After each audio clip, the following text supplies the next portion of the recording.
Look at the world today. Artificial intelligence has grown astonishingly powerful and is steadily reshaping human work. AI now teaches students, completes assignments, assists doctors, manages finances, and optimizes entire businesses.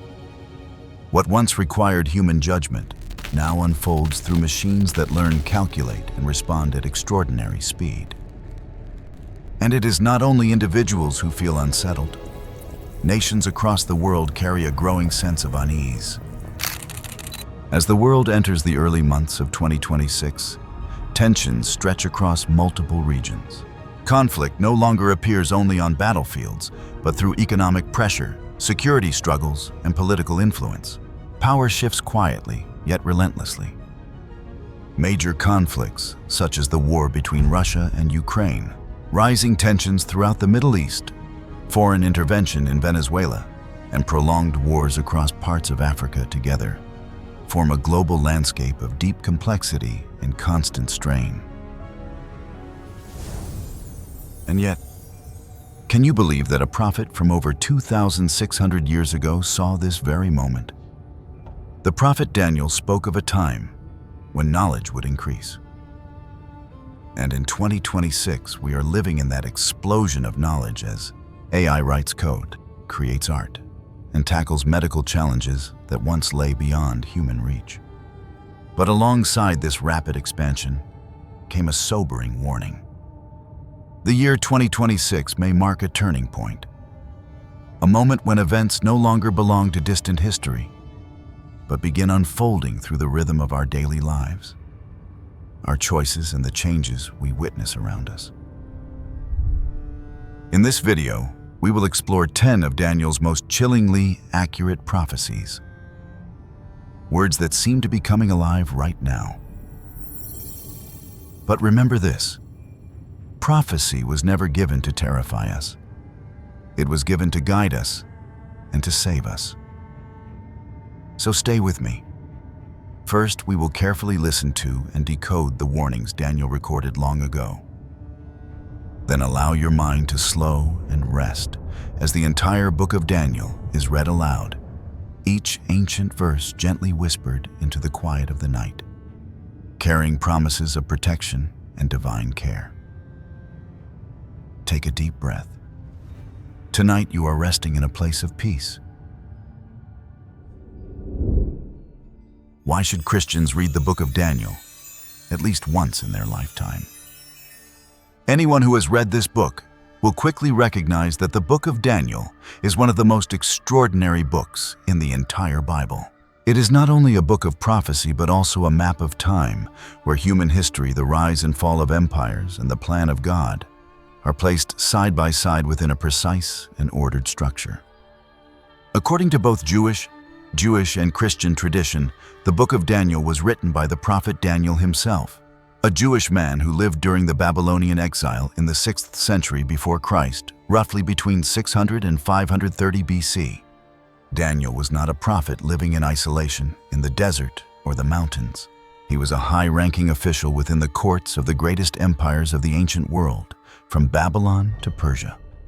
He served directly under kings such as Nebuchadnezzar, Belshazzar, Darius, and Cyrus. Because of this, Daniel's visions are not merely religious in nature. They are deeply intertwined with political history and global power. The book of Daniel was written in 2 languages, Hebrew and Aramaic, accurately reflecting the international and multicultural environment of Daniel's time. This shows that the book was not written only for the Jewish people in exile, but was placed before nations, dynasties, and centers of power throughout the ancient world.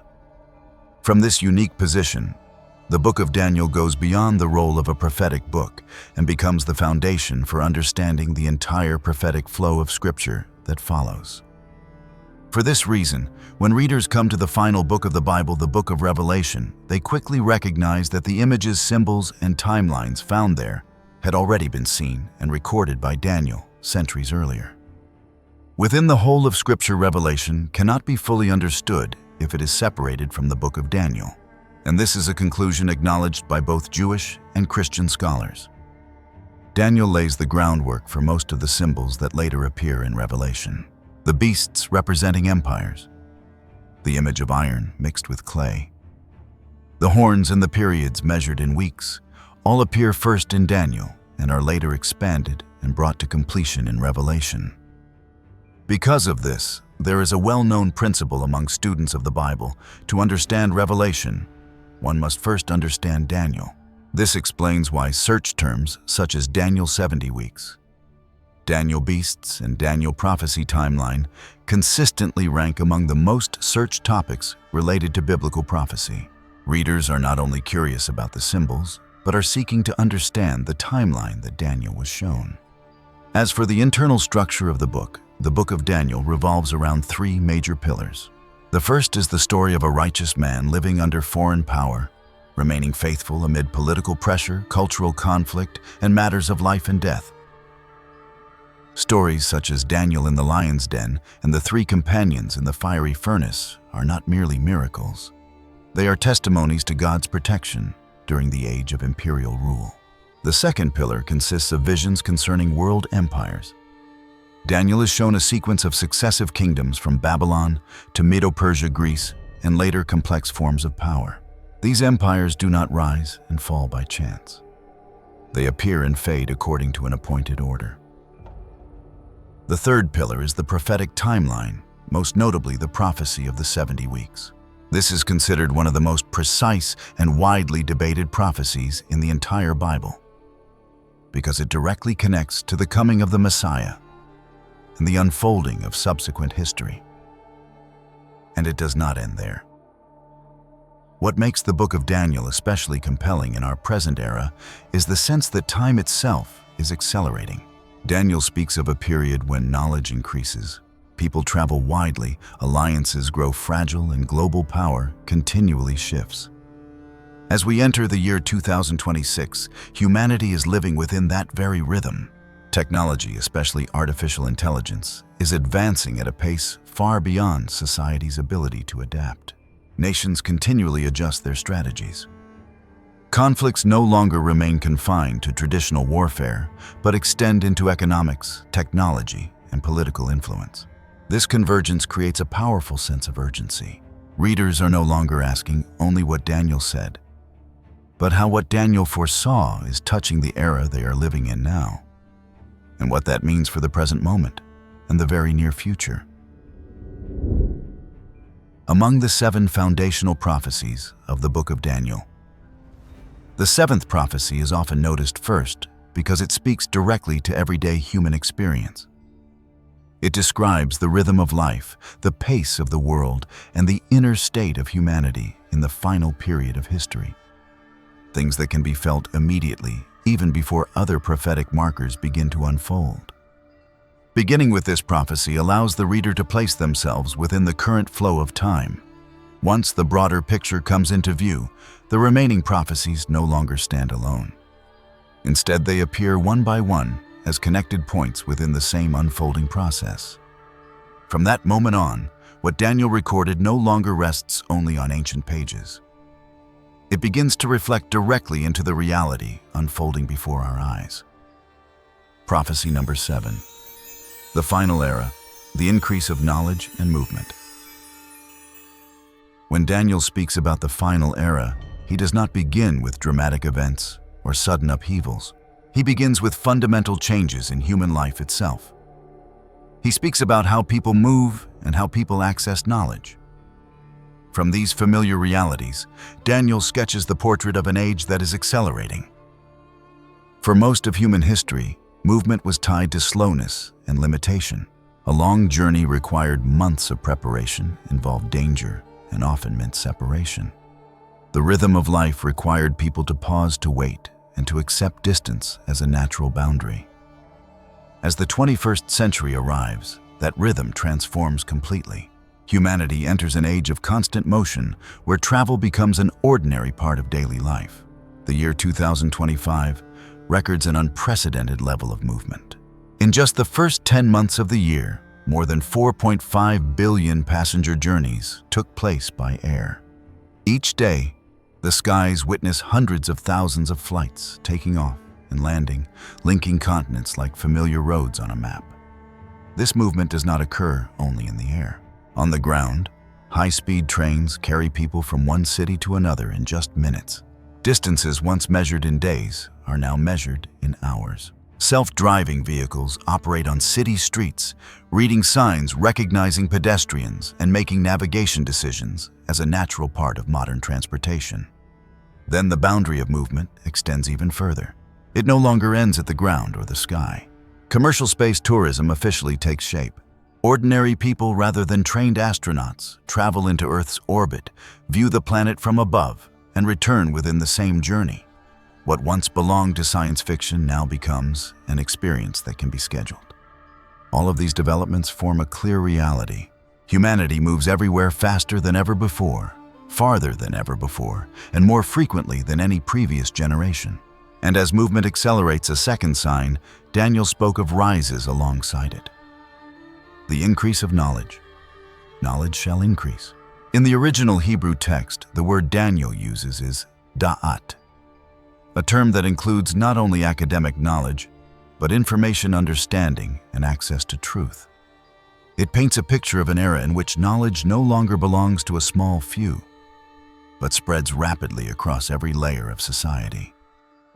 The year 2025 marks a major leap in human knowledge, especially through artificial intelligence. Systems such as ChatGPT, Claude, and Gemini go beyond answering questions.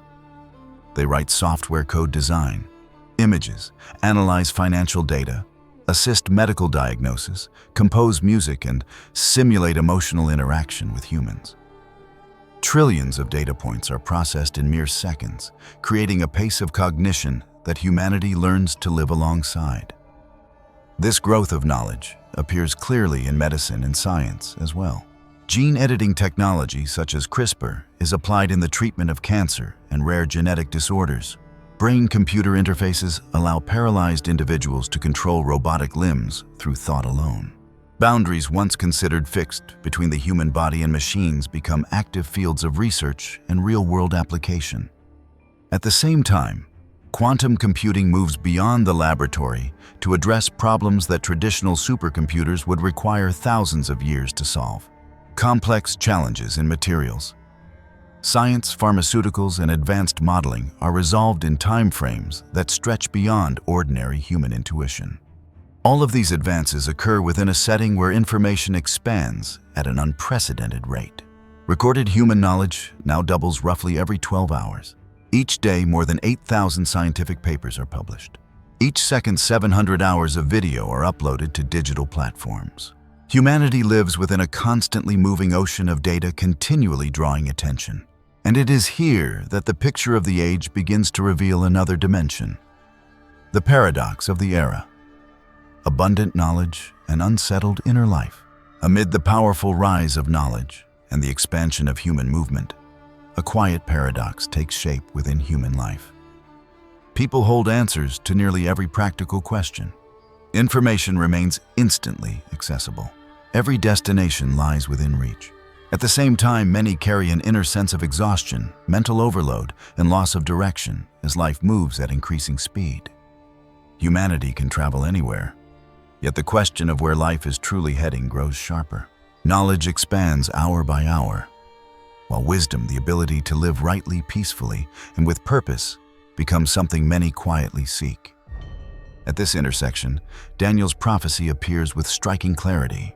The overload of information, the constant acceleration of movement, and the rising tempo of daily life reflect precisely the portrait of the final era that Daniel was shown more than 2,000 years ago. The seventh prophecy therefore serves not only as a marker of the age, but also as a gentle invitation. It invites humanity to pause to look deeply into the meaning of the knowledge it possesses, the movements it pursues, and the path it walks each day. And as people begin to pause and reflect on the pace of knowledge and the constant movement of their own lives, Daniel carries that vision further, shifting the focus from individual experience to the structure of the world itself. He shows that this acceleration shapes not only personal lives, but also the way nations connect, function, and stand beside one another within a fragile shared order. It is at this point that the next prophecy comes into view, the rise of the fourth kingdom. a world that is tightly connected yet deeply divided. Daniel portrays this reality through the image of the feet of the statue in King Nebuchadnezzar's dream. Formed from iron mixed with baked clay, strong in appearance yet lacking true cohesion, standing as one figure while carrying fundamentally different natures within. The sixth prophecy, the rise of the fourth kingdom, a world divided yet forced to connect, in the book of Daniel, Chapter 2. After revealing the broad picture of an age marked by accelerating knowledge and movement, Daniel leads our attention to a deeper level. He shifts the focus away from individual daily life and toward the structure of power that covers the entire world. In the dream of King Nebuchadnezzar, following the head of gold, the chest of silver, and the belly of bronze, Daniel pays special attention to the final part of the statue, the feet formed from iron mixed with baked clay. This detail appears at the very place that supports the entire statue. For that reason, it carries decisive meaning for the destiny of the whole system of power standing above it. Daniel explains that this stage possesses the strength of iron, yet lacks the lasting cohesion of a unified structure. From here, he opens a very different understanding of power. This is not power concentrated in a single empire, but a global system in which nations coexist within a shared framework, sharing interests, technology, and markets while carrying very different inner natures. To understand Daniel's meaning more clearly, attention must rest on the two materials placed side by side in this image. In Daniel's symbolism, iron represents hard and efficient strength. It reflects military power, advanced technology, the ability to control and organize. Iron evokes the image of great powers possessing modern weapons, global surveillance systems, digital economies, and the capacity to influence the rest of the world on a wide scale. Yet the statue is not made of iron alone. Baked clay carries an entirely different meaning. It represents ideological diversity, internal conflict, cultural differences, and quiet fractures between people and between nations. Clay can be shaped, yet it responds very differently when placed under prolonged pressure. For this reason, when Daniel places these two materials together, he does more than describe a mixed structure. He portrays a condition of constant tension. The world seeks connection through treaties, alliances, and shared institutions, much like forcing iron to stand alongside clay. Outwardly, the structure appears unified. Inwardly, separating forces remain active. From this perspective, global alliances begin to follow a very familiar logic. These alliances operate through short-term interests, political convenience, and immediate economic needs.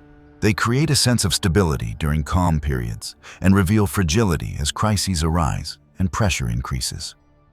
At this point, the prophecy begins to reflect directly into the reality of the modern world.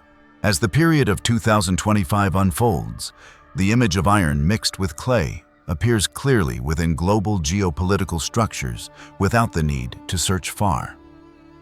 The European Union is often viewed as a direct heir to the legacy of the ancient Roman Empire, the iron legs of the dream.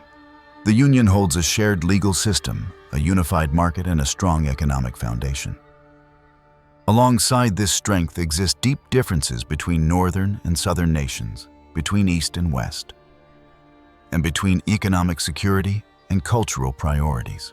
These tensions live within the very effort to maintain unity. When viewed more broadly, this picture extends beyond a single region. The world enters a state of bloc-based polarization. NATO and BRICS represent two different approaches to power, security, and international order. Western and Eastern spheres operate within the same global economy, while pursuing different visions of values, governance, and the role of the state. Liberal democratic systems and centralized power models coexist within an increasingly dense web of global connection. Within this environment, nations meet repeatedly and sign treaties related to trade, security, and technology. These relationships function like technical joints, where cooperation and caution exist side by side. A nation may act as an economic partner and a strategic rival within the same period. This overlap leads the prophecy into its most sensitive point, the moment when the foundation comes under pressure. According to many biblical scholars, the feet carry special meaning because they support the entire statue. When the foundation contains an uneven mixture, the structure above responds strongly to every disturbance. The period of 2025 reveals the fragility of the current global order. Major powers, advanced global governance, digital financial systems, digital currencies, and cross-border coordination mechanisms. These efforts create a level of global connection unseen in history. At the same time, the system operates upon a foundation shaped by geopolitical tension, technological competition, regional conflict, and growing social pressure. As these forces act together, the stress point of the iron and clay feet becomes increasingly visible. Many interpretations suggest that the period of 2026 carries decisive significance as accumulated tensions move from quiet imbalance into major shifts affecting economics, politics, and international order. From here, Daniel leads the reader toward the conclusion of the entire vision. In Nebuchadnezzar's dream, the collapse of the feet does not occur in isolation. When the final part breaks apart, the entire statue falls from head to foot. This image shows that every human power structure stands firmly upon its foundation. And in that very moment, Daniel is shown a stone not cut by human hands, rolling forward and replacing the entire former system. That stone grows into a lasting kingdom built upon the righteousness and order of God. The sixth prophecy therefore describes more than a divided world. It opens a perspective that rises above every human structure and directs attention toward an eternal order waiting to be established. And as the gaze is lifted away from human structures of power, Daniel does not allow the reader to remain fixed on the distant vision of an eternal order. He turns that vision back toward a sign that is concrete, grave, and directly tied to the final moment of history. For before the new order is established, Daniel reveals that there will be an event that marks a clear boundary between what comes before and what follows after. This moment is not the collapse of an empire, but a profound act of desecration carried out within a place long regarded as holy. It is here that the fifth prophecy is revealed, the Abomination of Desolation, recorded by Daniel in Chapter IX, verse 27, and later spoken of again by Jesus himself in the Gospel of Matthew, Chapter 24, verse 15. This prophecy speaks of a defilement placed within the holy place, a decisive marker showing that the final stage of human history has officially begun. The fifth prophecy, the Abomination of Desolation. Among all the prophecies in the book of Daniel, none awakens the conscience as deeply as the prophecy of the Abomination of Desolation. This is one of the rare prophecies later referenced directly by Jesus himself centuries afterward in the Gospel of Matthew as a decisive sign of the final stage of history. Daniel describes an act of desecration taking place within the holy place itself, an offense that strikes at the very center of faith.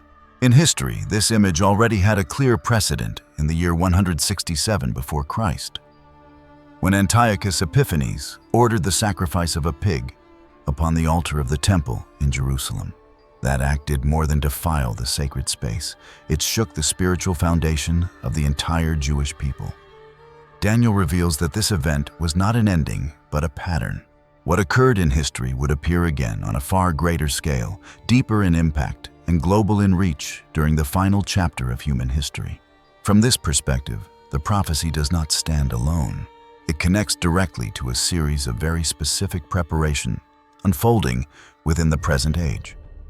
As the period of 2025 arrives, preparations for the Third Temple move beyond academic discussion. They take shape as concrete plans with visible and deliberate steps. In Jerusalem, the Temple Institute has completed nearly all technical preparations. Architectural designs for the temple have been studied in detail, guided by scripture and ancient Jewish tradition. Priestly garments have been woven according to the requirements set forth in the book of Leviticus. Instruments for worship have been recreated based on ancient descriptions. The bronze altar has been fully reconstructed and stands ready for sacrificial service. Among all these preparations, the purification ritual holds a uniquely central role. According to Jewish law, priests may serve in the temple only after being purified with the ashes of a flawless red heifer. For generations, the existence of such animals was considered exceedingly rare. Yet in recent years, red heifers meeting biblical requirements have appeared and are being carefully monitored. For many Jewish scholars, this development signals that the ritual conditions have come into alignment. Taken together, these elements form a strikingly concrete picture. Material preparations stand complete. Ritual requirements stand prepared. One element alone remains unresolved: the location. The Temple Mount currently houses one of Islam's most sacred sites. Any change to this space carries immense political and religious weight. Daniel shows, however, that the event leading to the Abomination of Desolation emerges not from total war, but from a carefully arranged context of peace. At this point, political dynamics enter the prophecy with clarity. The period of 2025 witnesses unprecedented diplomatic movement in the Middle East. Nations with long histories of hostility draw closer together. The expansion of peace agreements opens new space for dialogue, cooperation, and the reshaping of regional power structures. What once appeared unthinkable gradually becomes attainable. Daniel describes the emergence of a future leader who establishes a peace covenant lasting 7 years, described in prophetic language as 1 week. This agreement brings temporary stability and opens the way for the restoration of worship in Jerusalem. During the first half of this period, everything appears orderly and reconciled. The temple is built, sacrifices resume, religious life enters a phase that seems secure. Then Daniel reveals a severe turning point at the midpoint of the 7 years. The covenant is broken, sacrifices are halted, and within the holy place itself, the Abomination of Desolation is set in place. Scripture does not describe the precise physical form of this abomination. Scholars therefore explore possibilities drawn from the full prophetic narrative. It may appear as a symbol, a figure elevated to divine status, a system of power treated as sacred, or a human being placing himself in the position of God. What unites all these interpretations is a single core reality: the replacement of God's authority with human power. From this perspective, the Abomination of Desolation represents more than the defilement of a physical space. It marks the inversion of worship itself, where humanity places itself at the center instead of the Holy One. When the entire picture is viewed together, the fifth prophecy reveals a striking convergence. Israel has been re-established as a nation. Jerusalem stands as its capital. Temple instruments are prepared. Purification rituals are in place. Peace agreements continue to take shape. The world appears to await one final piece, a figure with sufficient authority to guarantee peace and activate the final 7-year cycle Daniel was shown more than 2,000 years ago. At that moment, prophecy no longer rests quietly within ancient pages. It stands alongside the present, inviting humanity to remain awake, to reflect deeply, and to prepare the heart for what continues to unfold within the flow of history. And when prophecy no longer rests quietly within ancient pages, but stands alongside the reality of the world today, Daniel does not close that vision in silence. He shows that when sacred boundaries are crossed, history immediately shifts into a different phase. After the desecration of the holy place, the world enters motion. What once unfolded quietly behind closed doors now becomes visible on the map through the movement of power armies and alliances.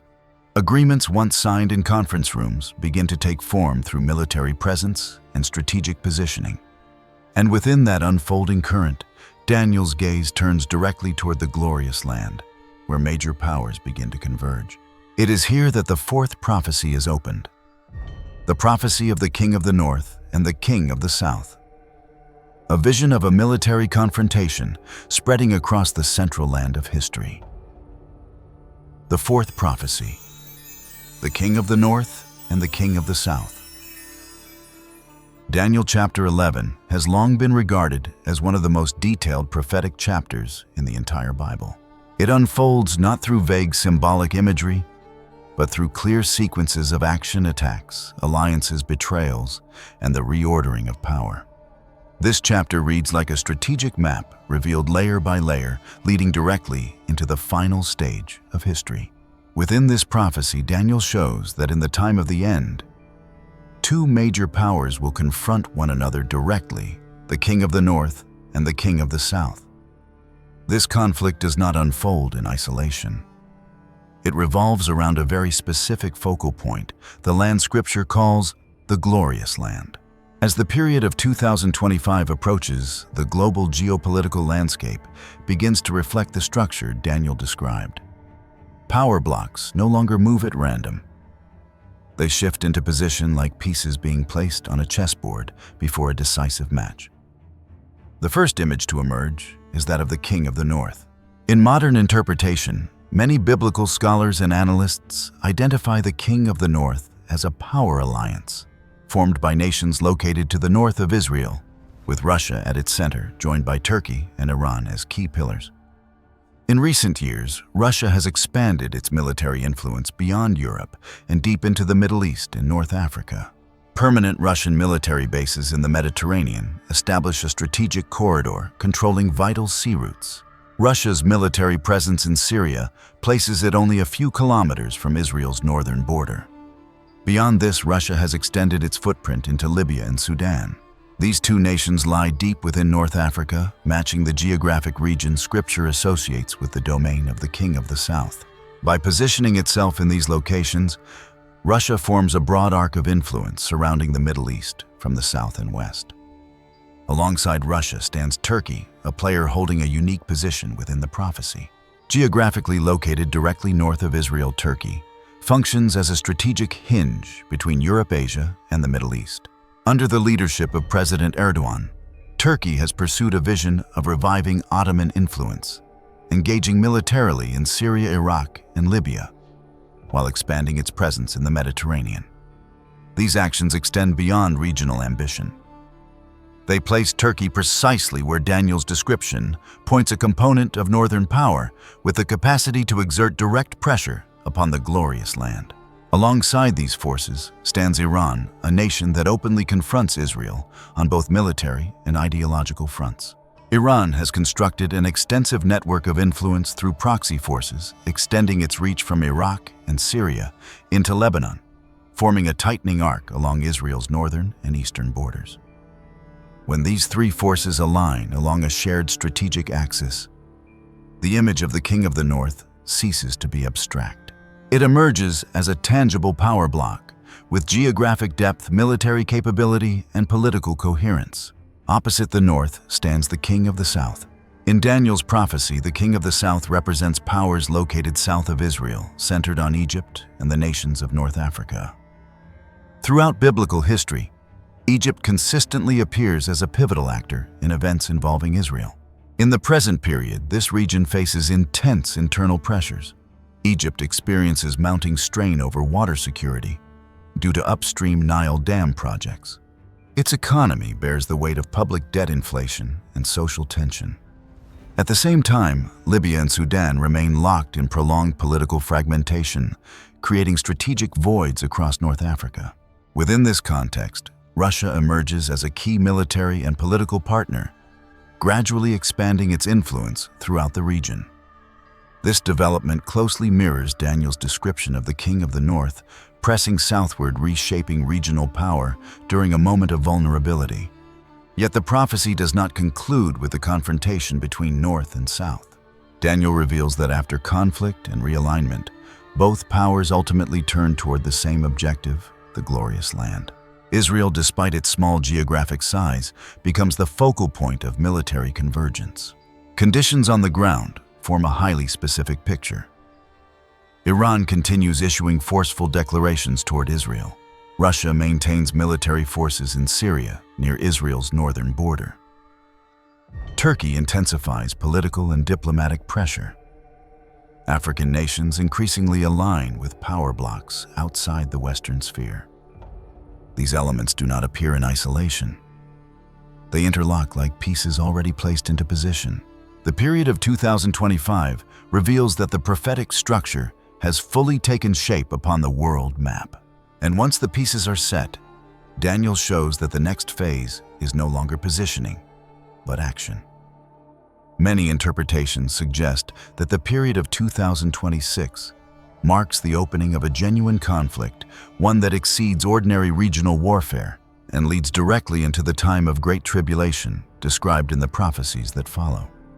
The fourth prophecy therefore tells more than a story of war. It presents a convergence of power where history, geography, and prophecy intersect around a small land carrying central significance within the flow of human history. And when the power blocks have converged, when war is no longer a distant possibility, but a condition waiting to be triggered, Daniel shows that the course of history does not end with military conflict. He carries the vision further beyond the boundaries of the battlefield to reveal the consequences that all humanity must face when the world order is pushed to its final limits. For when war, power, and ambition rise together to their peak, the foundations that support human life begin to tremble. Crisis no longer appears in isolation, but surges simultaneously, spreading from one nation to another, touching economies, societies, and the very environment in which people live. Daniel describes this period as a time unlike anything humanity has ever experienced before a comprehensive shaking of history itself. It is precisely at this point that the third prophecy is opened, the prophecy of a time of trouble unlike any other, recorded in chapter 12, verse 1. This vision portrays the greatest period of suffering in human history and, at the same time, reveals a moment of heavenly intervention when Archangel Michael rises to protect the people of God amid an upheaval without precedent in the flow of history. Prophecy 3. A time of unprecedented distress.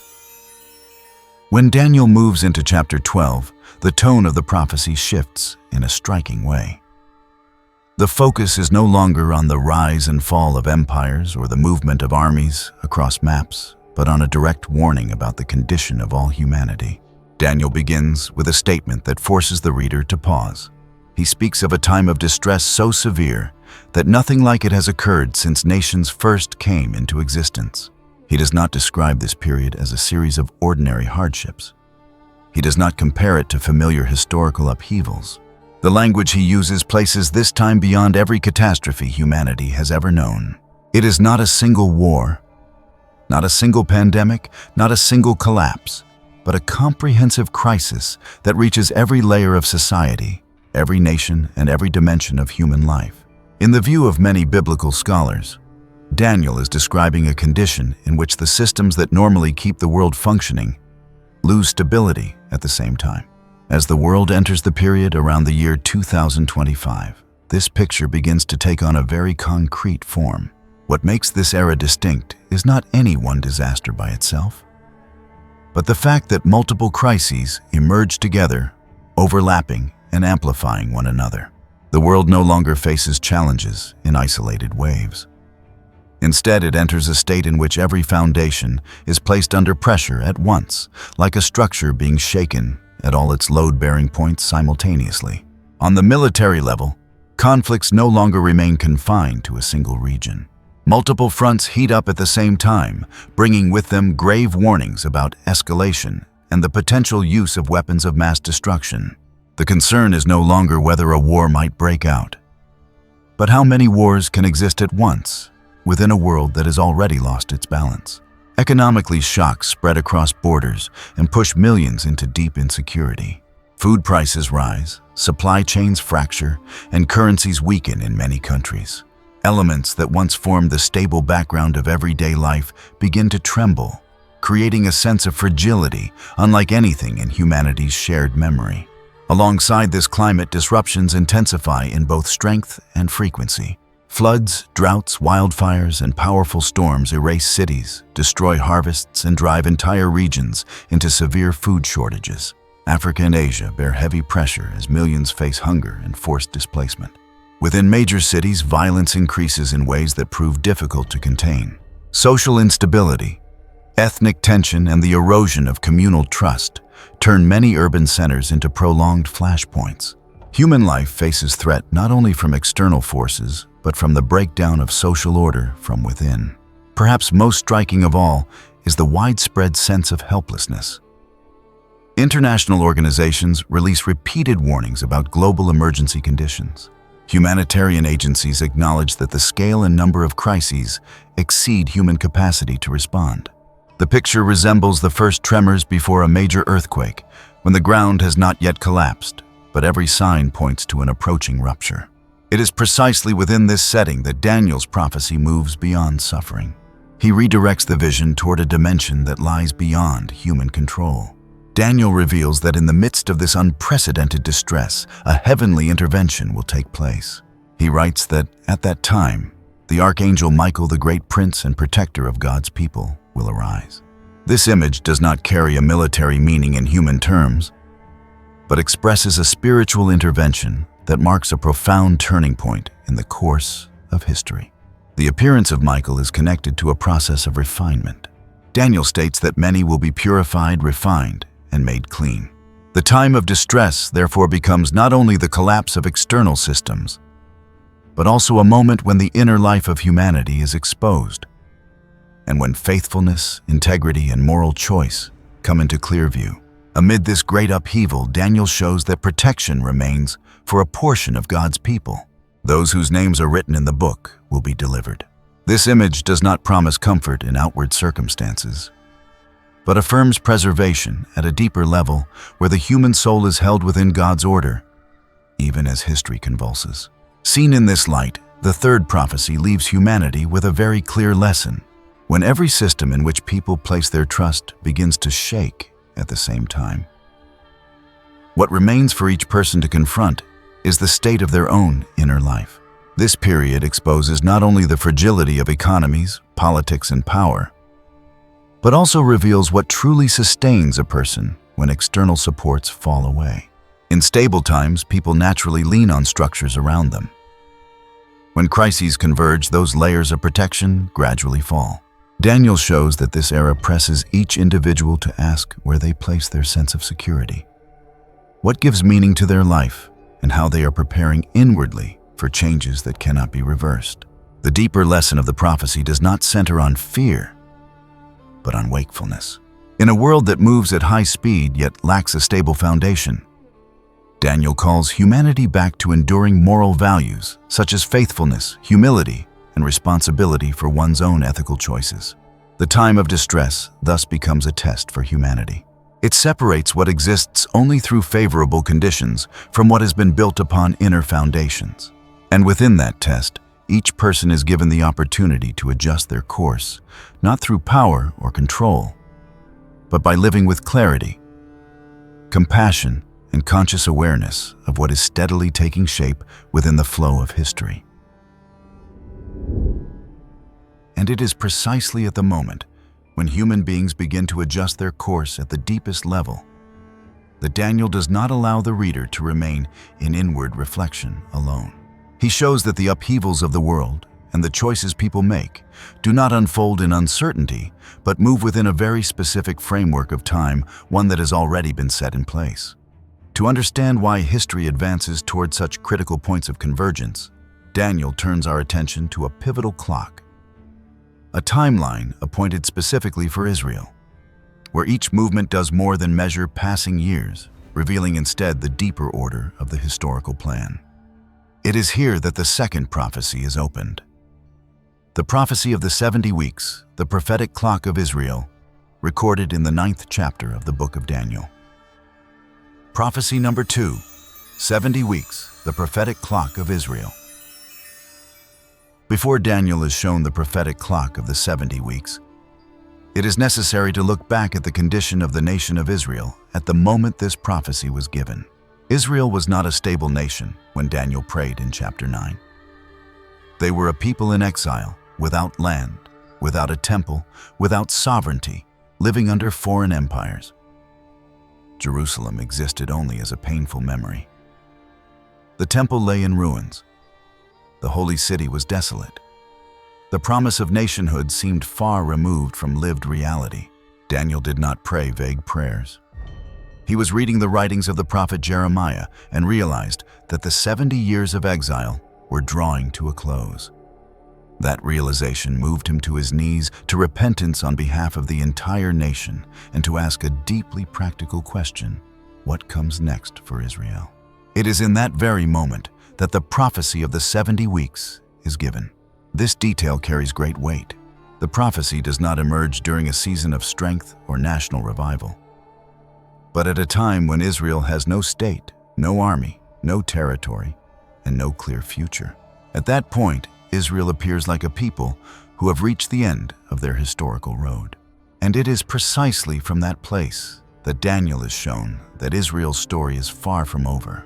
Instead of offering a general promise of restoration, God gives Daniel a precise structure of time, not through emotion or slogans, but through numbers-defined periods and a timeline that stretches across centuries.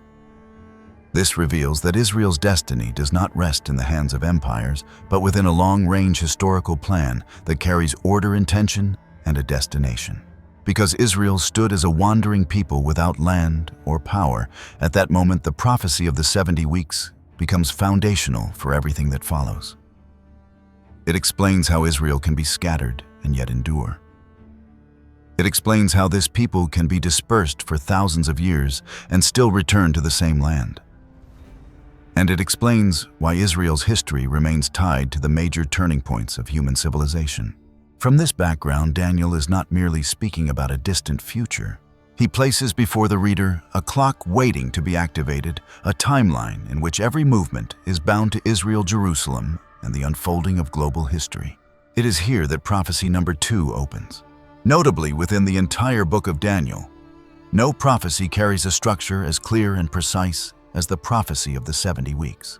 If the other prophecies resemble large paintings that reveal the direction of history, the 70 weeks resemble a finely crafted mechanical clock, where each gear of time is set in place and moves according to an exact order.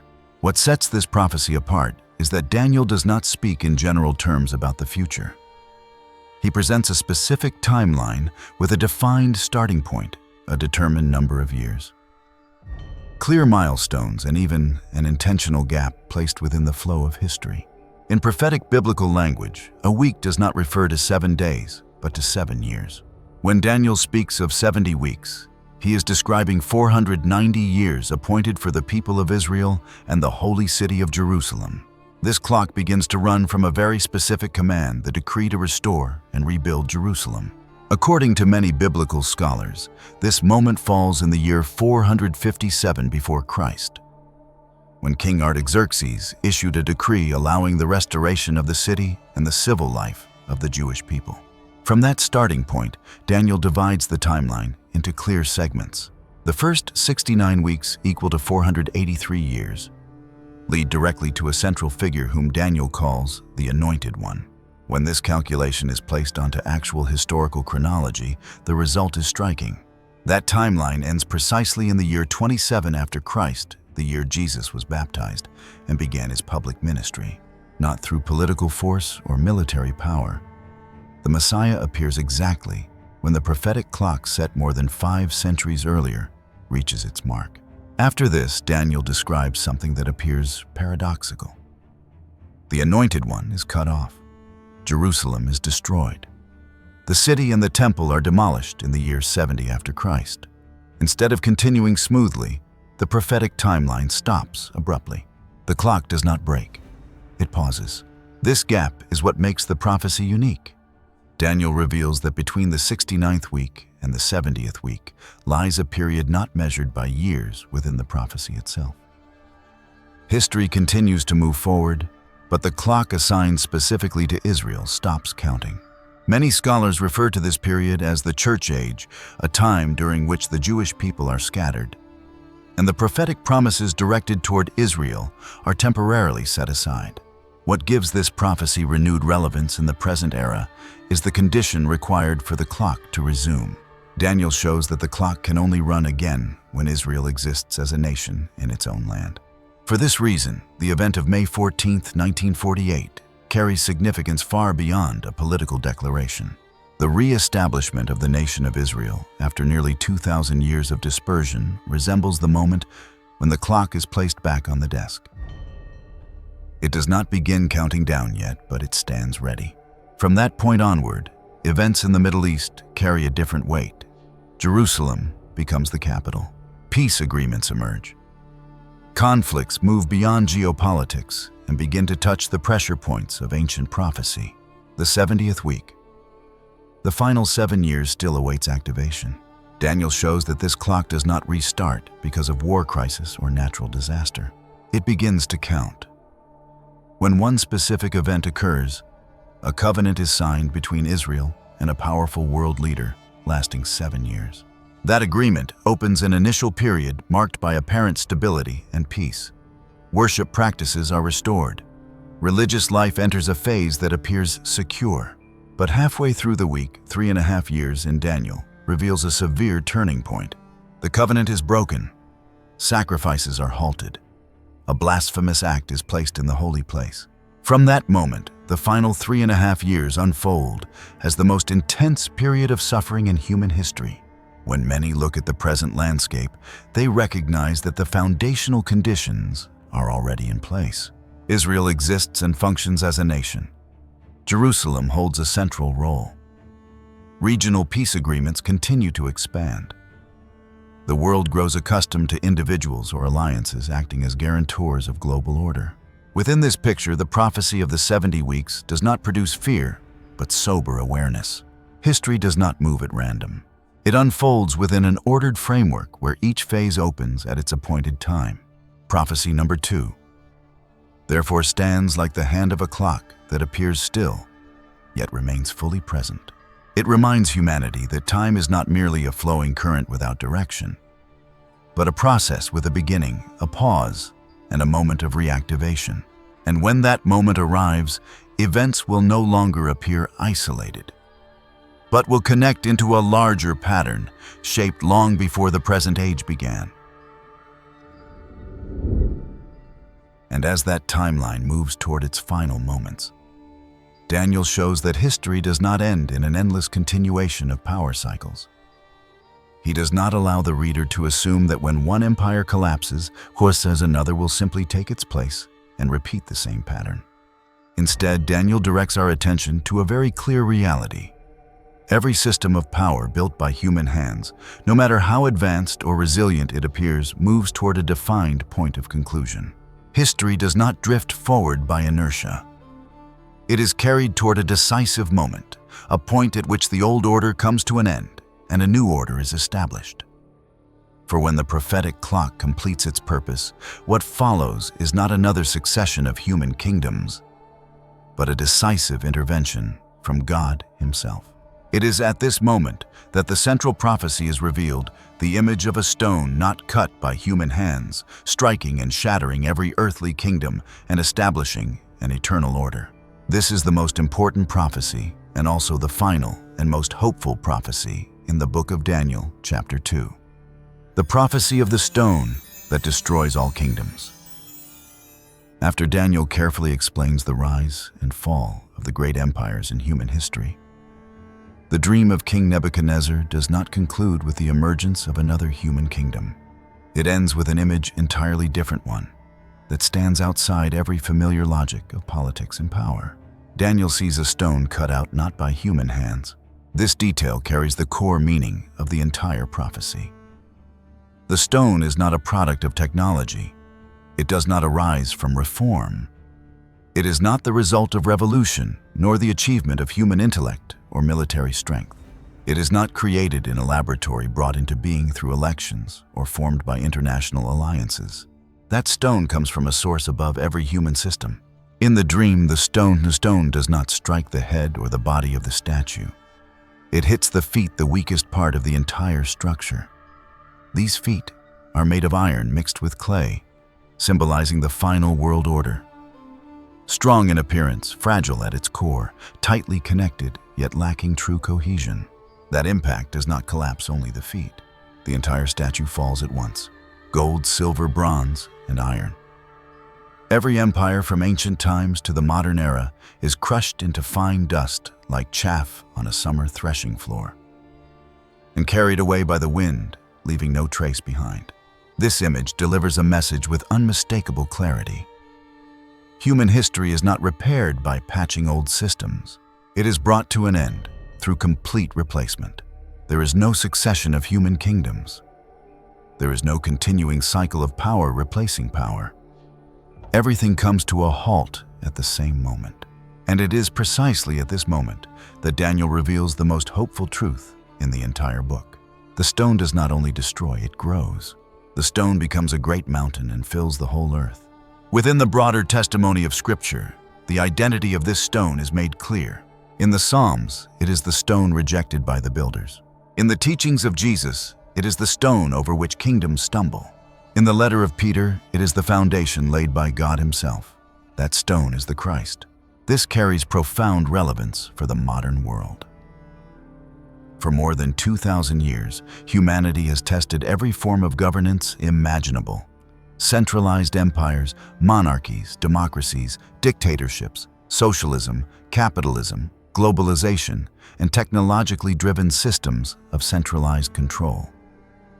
Each has promised stability, justice, and prosperity, and each has revealed its limits when confronted with human ambition, greed, fear, and moral fragility. As the world enters the period from 2025 to 2026, those fractures become more visible than ever. The global order wavers, the world economy loses balance, violence increases, trust in institutions declines, governments remain tightly interconnected while lacking deep consensus. This is the sound of the iron and clay feet beginning to crack. Daniel's prophecy does not suggest that humanity will eventually construct a better system on its own. It shows that when the final human system reaches its limit, divine intervention takes place. Jesus does not return as an infant in a manger, nor as a suffering servant. He returns as King of Kings, establishing a kingdom that does not rely on coercion, does not require power balancing, and does not depend on resources or technology. That kingdom is built on justice, truth, and enduring moral order. A realm where war has no place, where famine no longer arises, where sickness and death no longer hold authority. Within this picture, the year 2025 reveals the cracks. The year 2026 places humanity before a very real question. Where is trust placed when familiar systems lose their ability to sustain life? The prophecy of the stone is not meant to produce fear. It delivers a sober and clear conclusion. History does not drift aimlessly. It moves toward an ordered conclusion. And beyond the collapse of every human kingdom, another kingdom stands ready to be established. That is why the stone in Daniel is not the end of history, but the beginning of a new order. The final order enduring and filled with hope for humanity. In summary, when the 7 prophecies of Daniel are placed side by side, a complete picture of human history gradually comes into view. These are not disconnected visions, nor are they speculative predictions driven by emotion. They interlock as a coherent flow guiding history from the ancient empires all the way to the threshold of the final age. The 7th prophecy establishes the overall atmosphere of the last days, the increase of knowledge and unprecedented movement. Daniel does not begin with war or disaster, but with a rhythm of human life itself. A world accelerating at extraordinary speed where information explodes. Distances collapse and people travel everywhere, yet carry within them a growing sense of emptiness. This is the environment in which all the other prophecies unfold. From there, the 6th prophecy reveals the structure of global power in its final stage, a world tightly connected, yet lacking lasting cohesion. The image of iron mixed with clay reflects modern alliances with striking accuracy, strong in appearance, fragile at the core. Nations depend on one another, yet fail to establish genuine trust. The foundation of this system endures increasing strain. The 5th prophecy moves deeper into a critical turning point. The abomination that brings desolation. This marks a spiritual boundary in history, where humanity does more than rearrange power. It challenges the order of worship itself. When human beings place themselves, or the systems they create, in the highest position, history enters a new and volatile phase. The 4th prophecy then reveals the inevitable consequence: military convergence around the glorious land. The powers of the North and the South no longer move at random, but advance into positions of confrontation. Geography, history, and prophecy intersect in a small region of land that carries central significance in the course of humanity. The third prophecy opens the widest view of the outcome, a time of distress unlike anything before. Daniel does not describe a single catastrophe, but a state of simultaneous collapse. When war, economic, society, and the environment all come under pressure at once. The external structures that support human life begin to fall away, revealing what truly sustains the inner life. The second prophecy brings the reader back to Israel's prophetic clock, the 70 weeks. History does not drift without direction, but operates within an ordered framework. There is a beginning. There is a severe pause, and there is also a moment of reactivation. Israel, a people once scattered and without a homeland, becomes the timekeeper of global history. And finally, the most important prophecy brings the entire picture to its conclusion: the stone cut without human hands. When every human system reaches its limit, history does not continue through another empire. It is completely replaced. The stone shatters all earthly kingdoms and grows into a lasting kingdom, one that stands above power, technology, and human ambition. And when that picture has been brought to completion by the image of the stone, not cut by human hands, the most fitting response is no longer to add more human commentary. Instead, what is needed at this point is to return to the very words Daniel himself recorded. Listening directly to the book of Daniel allows the listener to encounter the prophecy in its original rhythm, without modern phrasing and without being guided by pre-formed interpretations. With prophetic writings, meaning does not reside only in conclusions. It is carried in the structure of the sentences, in the measured pace of the language, and in the uninterrupted flow Daniel left behind. That sense of wholeness allows the listener to perceive the depth of Scripture in the most natural way, especially when listening in the quiet stillness of the night. For this reason, the next portion of this video uses the King James Version, the English translation completed in the year 1611. This translation is in the public domain, which means it can be used freely for audiobooks, long-form videos, and religious content without copyright restrictions or distribution limits. Beyond legal considerations, the King James Version is especially well suited for listening. Its dignified language and steady, unhurried cadence make it easy to follow without feeling rushed or overstimulated. More importantly, hearing the text in its original form allows each listener to form their own understanding. There is no interpreter guiding the meaning, no imposed explanation. Only the words of Scripture read continuously, received at one's own pace. For that reason, commentary ends here. What follows is the book of Daniel read in full from the King James Version, slowly and without interruption, created for listening, quiet reflection, and rest through the night.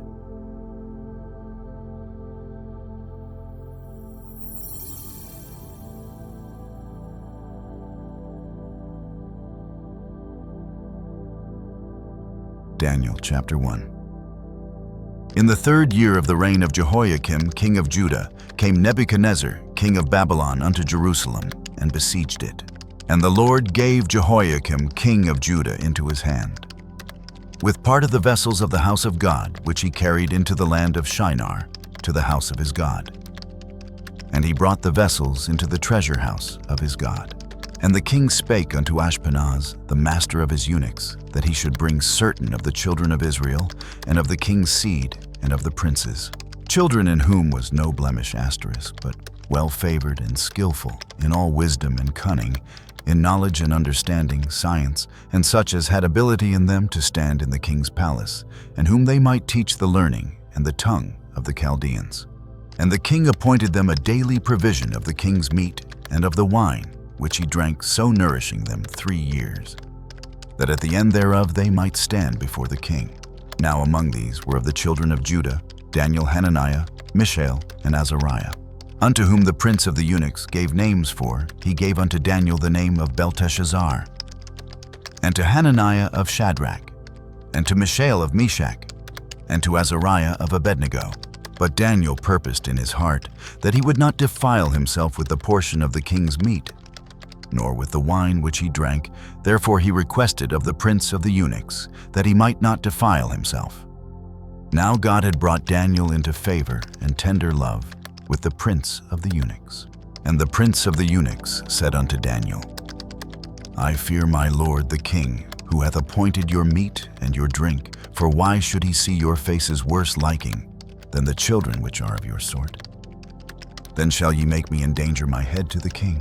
Then said Daniel to Melzar, whom the prince of the eunuchs had set over Daniel, Hananiah, Mishael, and Azariah, prove thy servants, I beseech thee, 10 days, and let them give us pulse to eat and water to drink. Then let our countenances be looked upon before thee, and the countenance of the children that eat of the portion of the king's meat, and as thou seest, deal with thy servants. So he consented to them in this matter, and proved them 10 days. And at the end of 10 days their countenances appeared fairer and fatter in flesh than all the children which did eat the portion of the king's meat. Thus Melzar took away the portion of their meat and the wine that they should drink, and gave them pulse. As for these 4 children, God gave them knowledge and skill in all learning and wisdom. And Daniel had understanding in all visions and dreams.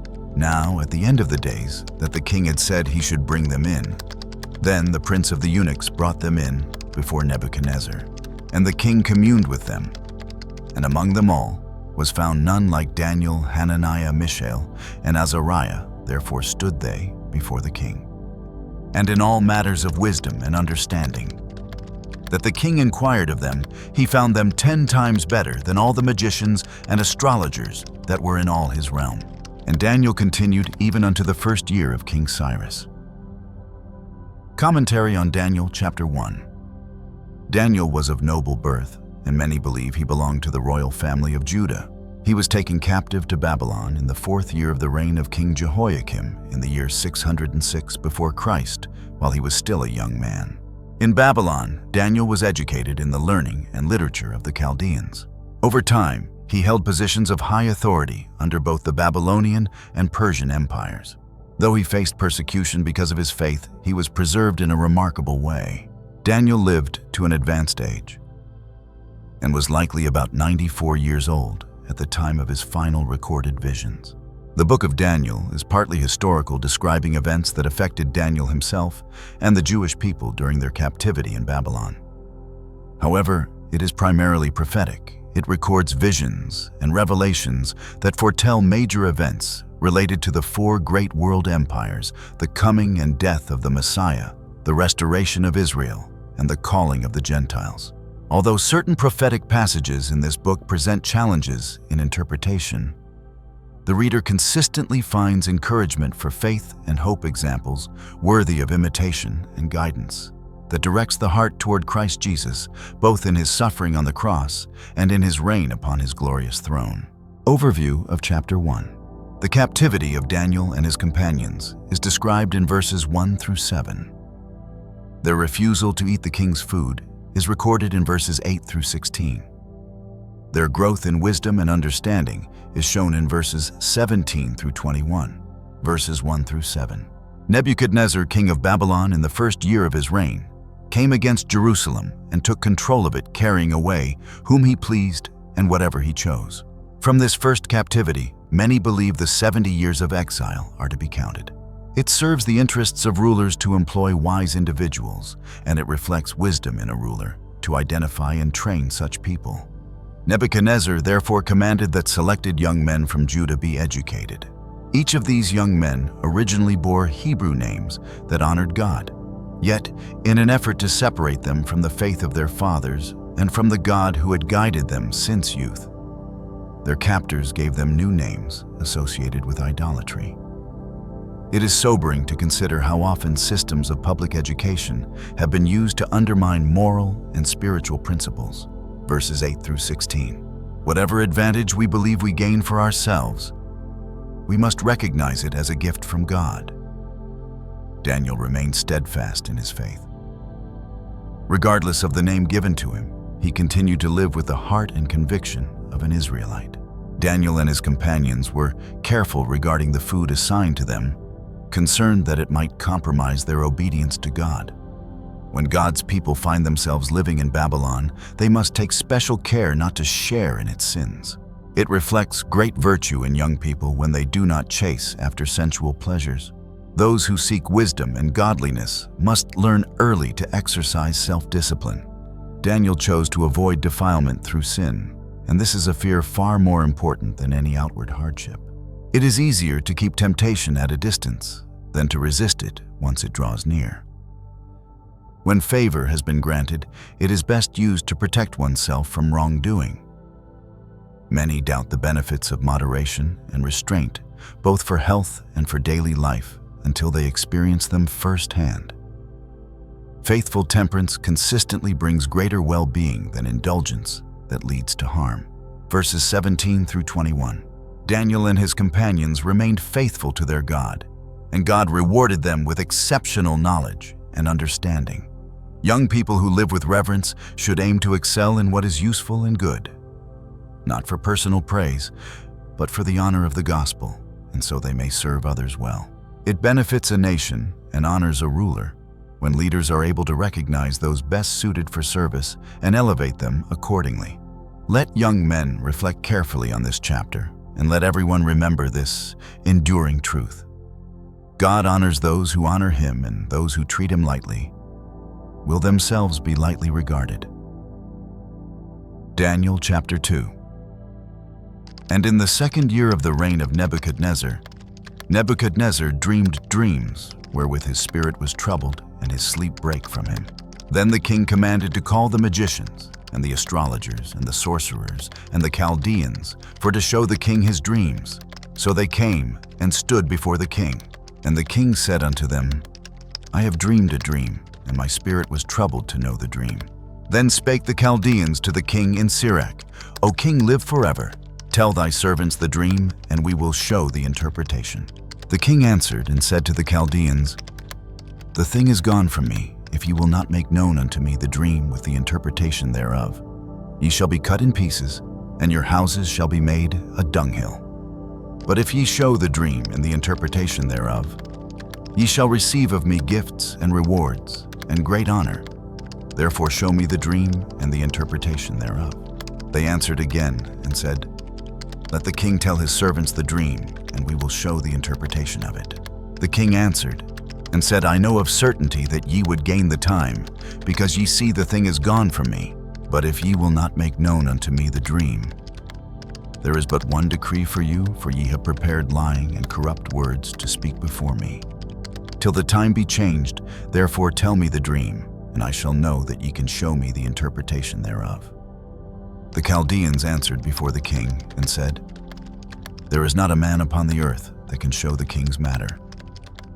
Therefore there is no king, lord, nor ruler that asked such things at any magician or astrologer or Chaldean. And it is a rare thing that the king requireth, and there is none other that can show it before the king, except the gods whose dwelling is not with flesh. For this cause the king was angry and very furious, and commanded to destroy all the wise men of Babylon. And the decree went forth that the wise men should be slain. And they sought Daniel and his fellows to be slain. Then Daniel answered with counsel and wisdom to Arioch, the captain of the king's guard, which was gone forth to slay the wise men of Babylon. He answered and said to Arioch, the king's captain, Why is the decree so hasty from the king? Then Arioch made the thing known to Daniel. Then Daniel went in and desired of the king that he would give him time, and that he would show the king the interpretation. Then Daniel went to his house, and made the thing known to Hananiah, Mishael, and Azariah his companions, that they would desire mercies of the God of heaven concerning this secret, that Daniel and his fellows should not perish with the rest of the wise men of Babylon. Then was the secret revealed unto Daniel in a night vision. Then Daniel blessed the God of heaven. Daniel answered and said, Blessed be the name of God forever and ever, for wisdom and might are his. And he changeth the times and the seasons. He removeth kings and setteth up kings. He giveth wisdom unto the wise, and knowledge to them that know understanding. He revealeth the deep and secret things he knoweth. What is in the darkness, and the light dwelleth with him. I thank thee and praise thee, O thou God of my fathers, who hast given me wisdom and might, and hast made known unto me now what we desired of thee. For thou hast now made known unto us the king's matter. Therefore Daniel went in unto Arioch, whom the king had ordained to destroy the wise men of Babylon. He went and said thus unto him, Destroy not the wise men of Babylon, bring me in before the king. and I will show unto the king the interpretation. Then Arioch brought in Daniel before the king in haste, and said thus unto him, I have found a man of the captives of Judah that will make known unto the king the interpretation. The king answered, and said to Daniel, whose name was Belteshazzar, Art thou able to make known unto me the dream which I have seen, and the interpretation thereof? Daniel answered in the presence of the king, and said, The secret which the king hath demanded cannot the wise men, the astrologers, the magicians, the soothsayers show unto the king. But there is a God in heaven that revealeth secrets, and maketh known to the king Nebuchadnezzar what shall be in the latter days. Thy dream and the visions of thy head upon thy bed are these. As for thee, O king, thy thoughts came into thy mind upon thy bed. What should come to pass hereafter, and he that revealeth secrets maketh known to thee what shall come to pass. But as for me, this secret is not revealed to me for any wisdom that I have more than any living, but for their sakes that shall make known the interpretation to the king, and that thou mightest know the thoughts of thy heart. Thou, O king, sawest, and behold, a great image. This great image, whose brightness was excellent, stood before thee, and the form thereof was terrible. This image's head was of fine gold, his breast and his arms of silver, his belly and his thighs of brass, his legs of iron, his feet part of iron and part of clay. Thou sawest till that a stone was cut out without hands, which smote the image upon his feet that were of iron and clay, and brake them to pieces. Then was the iron, the clay, the brass, the silver, and the gold broken to pieces together, and became like the chaff of the summer threshing floors. And the wind carried them away, that no place was found for them. And the stone that smote the image became a great mountain, and filled the whole earth. This is the dream, and we will tell the interpretation thereof before the king. Thou, O king, art a king of kings, for the God of heaven hath given thee a kingdom, power, and strength, and glory. And wheresoever the children of men dwell, the beasts of the field, and the fowls of the heaven, hath he given into thine hand, and hath made thee ruler over them all. Thou art this head of gold. And after thee shall arise another kingdom inferior to thee, and another third kingdom of brass, which shall bear rule over all the earth. And the fourth kingdom shall be strong as iron. For as much as iron breaketh in pieces, and subdueth all things, and as iron that breaketh all these, shall it break in pieces and bruise. And whereas thou sawest the feet and toes, part of potter's clay, and part of iron, the kingdom shall be divided. But there shall be in it of the strength of the iron, for as much as thou sawest the iron mixed with miry clay. And as the toes of the feet were part of iron and part of clay, so the kingdom shall be partly strong and partly broken. And whereas thou sawest iron mixed with miry clay, they shall mingle themselves with the seed of men. But they shall not cleave one to another, even as iron is not mixed with clay. And in the days of these kings shall the God of heaven set up a kingdom which shall never be destroyed. And the kingdom shall not be left to other people, but it shall break in pieces and consume all these kingdoms, and it shall stand forever. Forasmuch as thou sawest that the stone was cut out of the mountain without hands, and that it brake in pieces the iron, the brass, the clay, the silver, and the gold, the great God hath made known to the king what shall come to pass hereafter, and the dream is certain, and the interpretation thereof sure. Then the king Nebuchadnezzar fell upon his face, and worshipped Daniel, and commanded that they should offer an oblation and sweet odors unto him. The king answered unto Daniel and said, Of a truth it is that your God is a God of gods and a Lord of kings, and a revealer of secrets, seeing thou couldest reveal this secret. Then the king made Daniel a great man, and gave him many great gifts, and made him ruler over the whole province of Babylon, and chief of the governors over all the wise men of Babylon. Then Daniel requested of the king, and he set Shadrach, Meshach, and Abednego over the affairs of the province of Babylon. But Daniel sat in the gate of the king. Commentary for Daniel, Chapter 2. Nebuchadnezzar's dream, verses 1 through 13. The dream revealed to Daniel, verses 14 through 23. Daniel gains access to the king, verses 24 through 30. The dream and its interpretation, verses 31 through 45.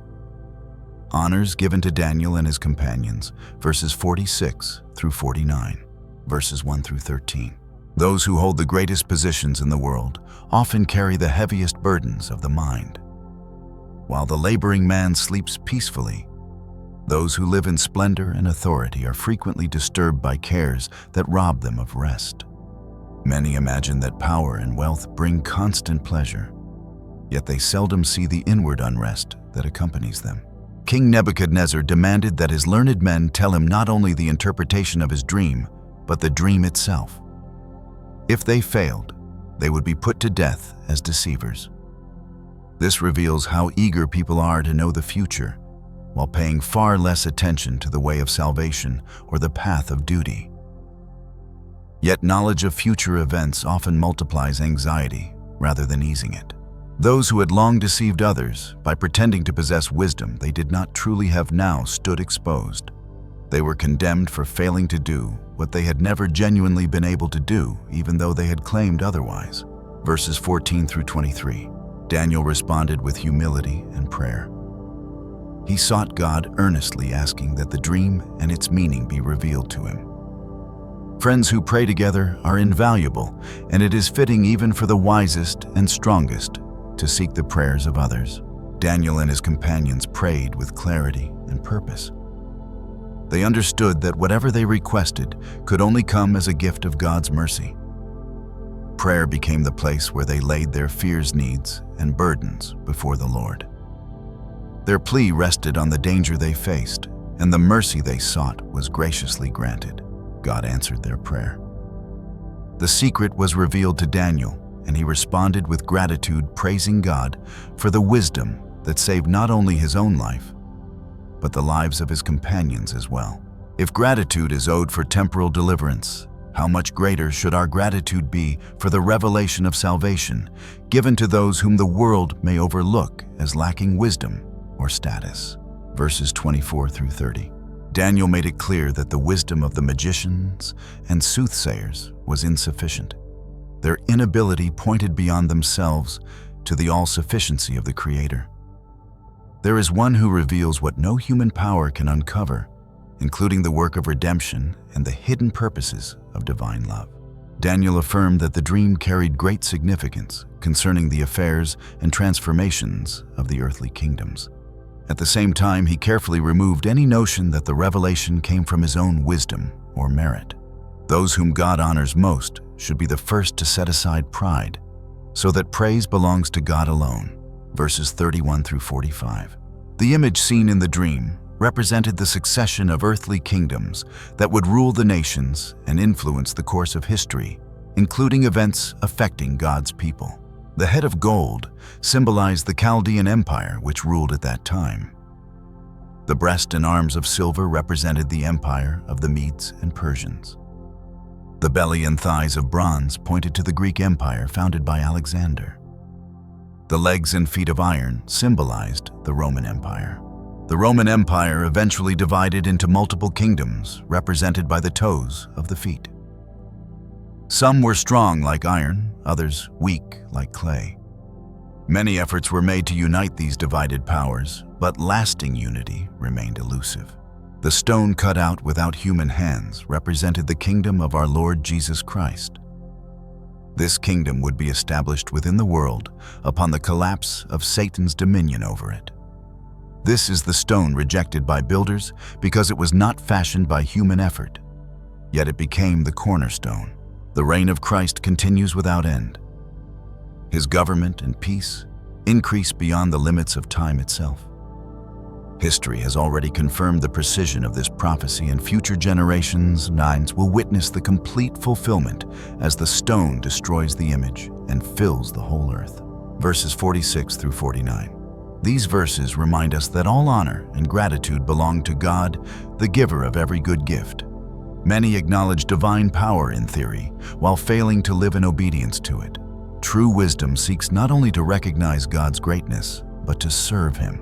The ultimate aim is that God be glorified, and that the well-being of humanity be advanced through faithfulness, humility, and obedience to his will. Daniel chapter 3. Nebuchadnezzar the king made an image of gold whose height was 60 cubits, and the breadth thereof 6 cubits. He set it up in the plain of Dura, in the province of Babylon.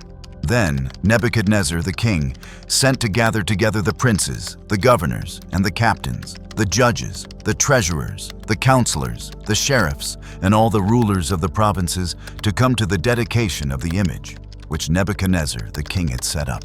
Then the princes, the governors and captains, the judges, the treasurers, the counselors, the sheriffs, and all the rulers of the provinces were gathered together unto the dedication of the image that Nebuchadnezzar the king had set up.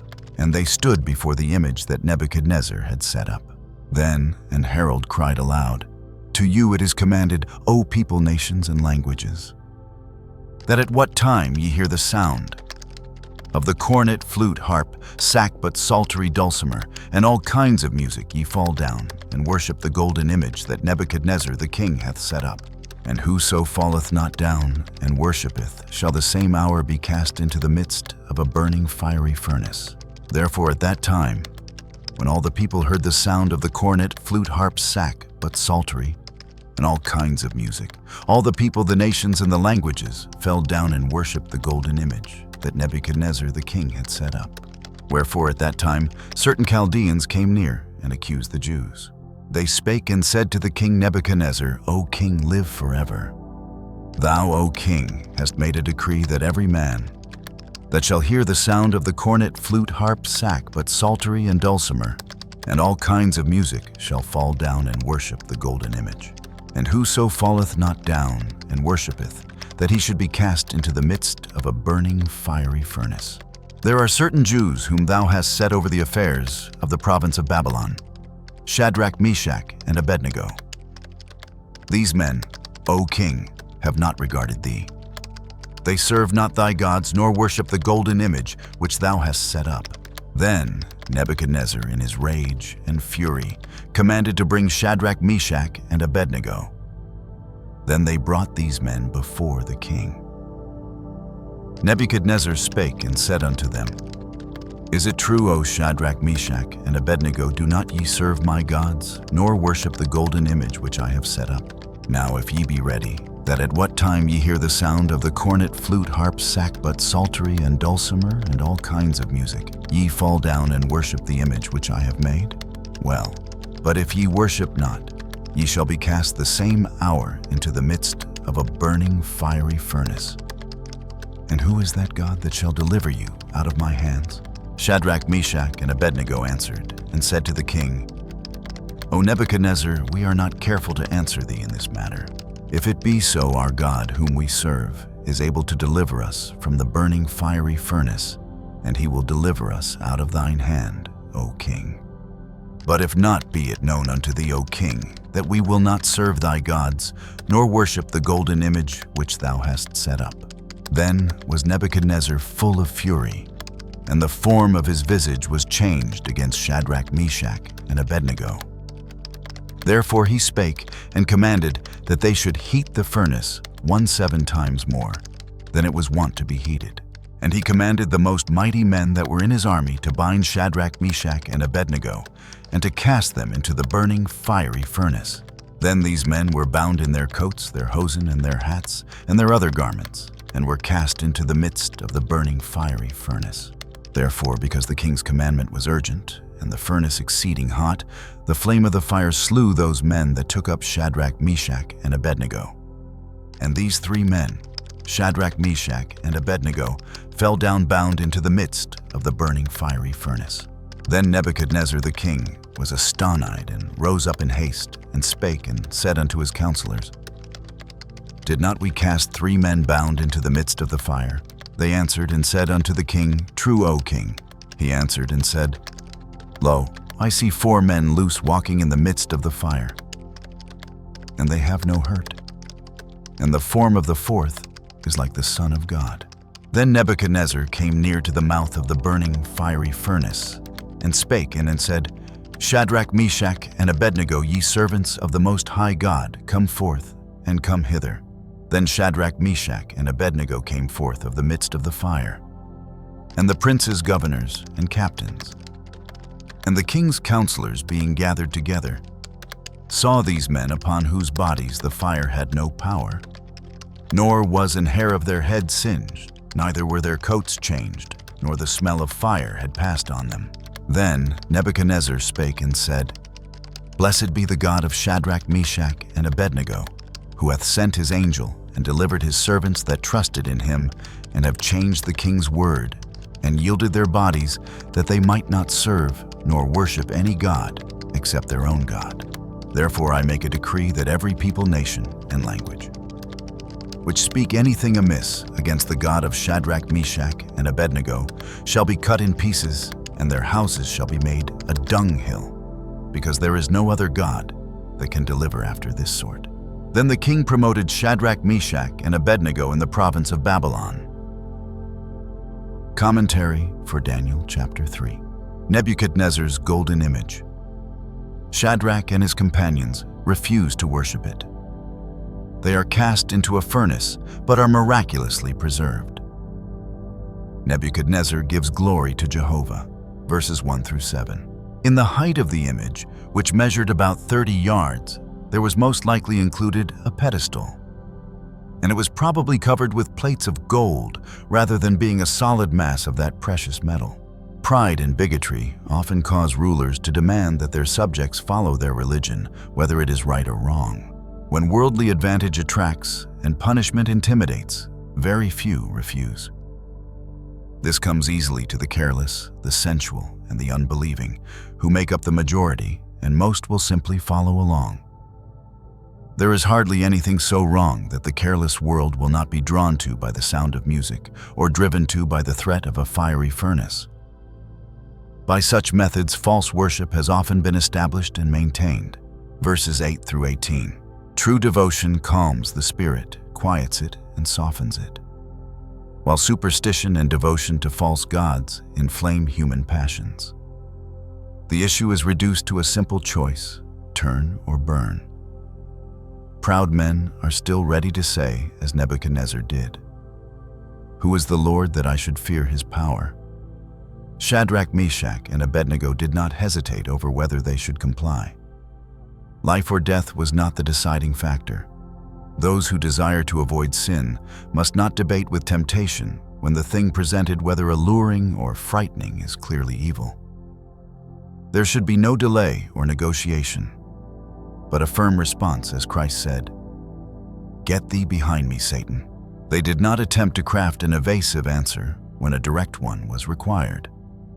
Those who make duty their chief concern need not be anxious or fearful about the outcome.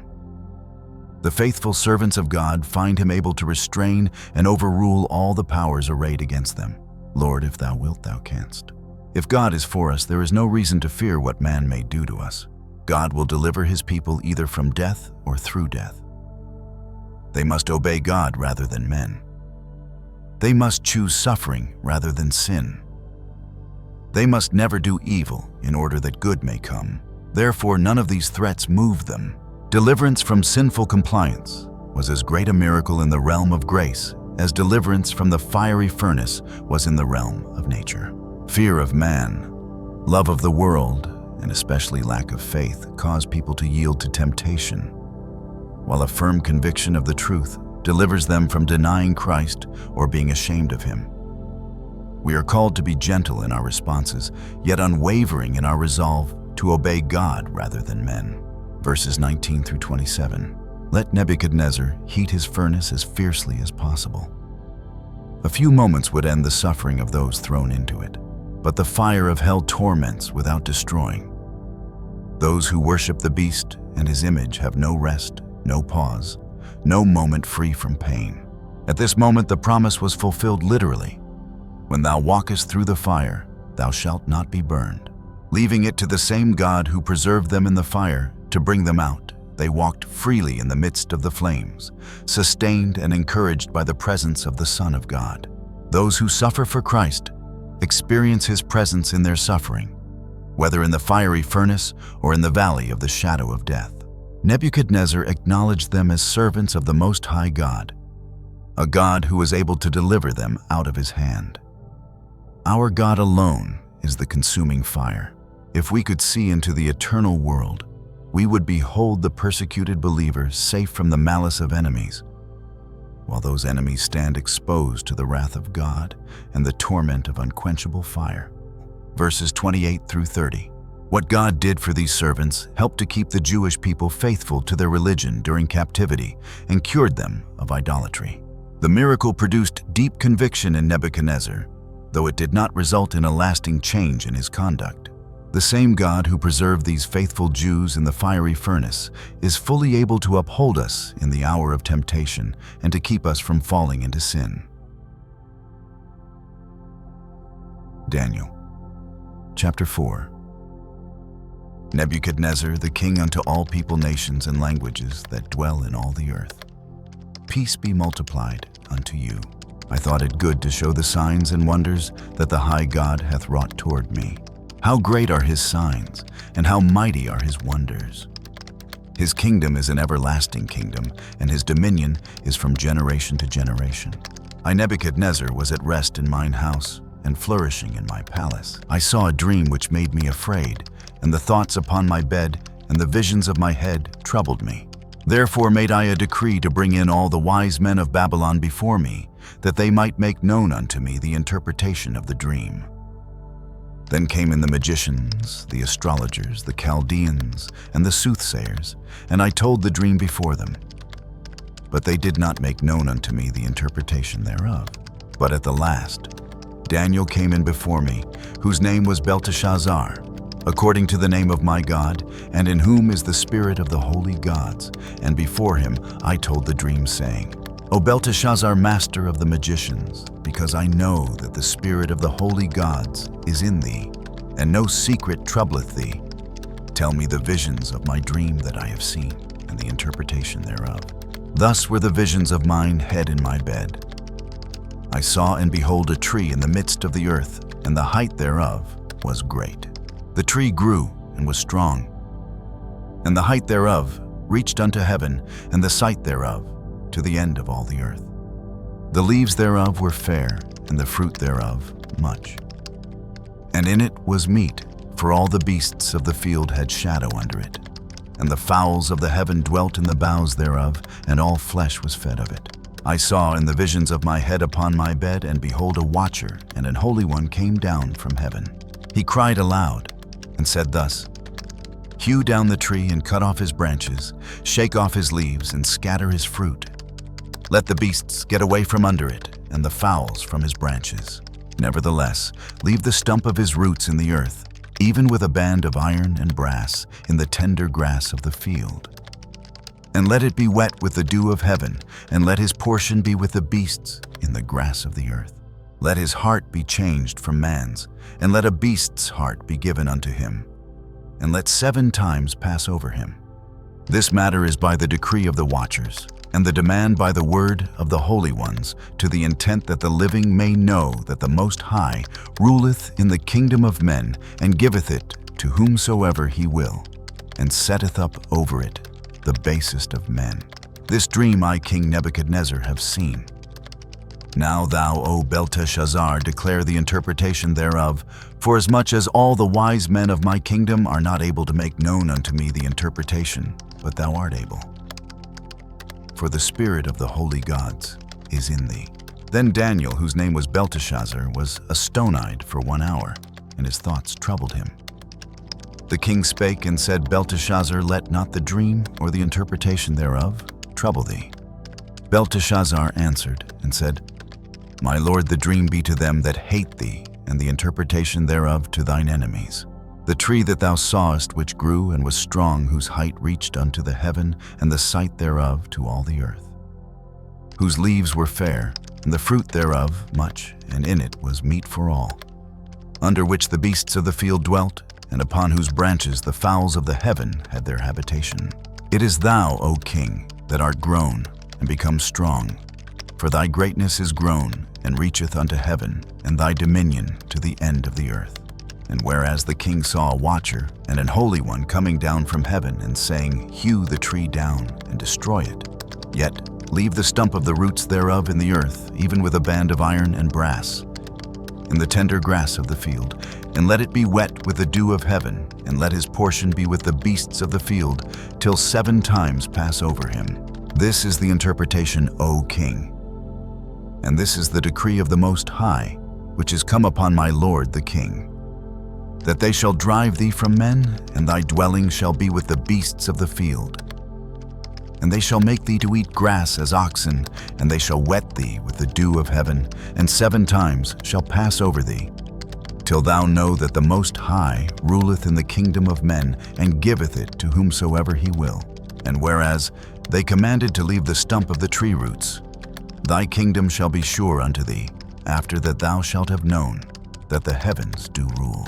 Wherefore, O king, let my counsel be acceptable unto thee, and break off thy sins by righteousness, and thine iniquities by showing mercy to the poor, if it may be a lengthening of thy tranquility. All this came upon the king Nebuchadnezzar.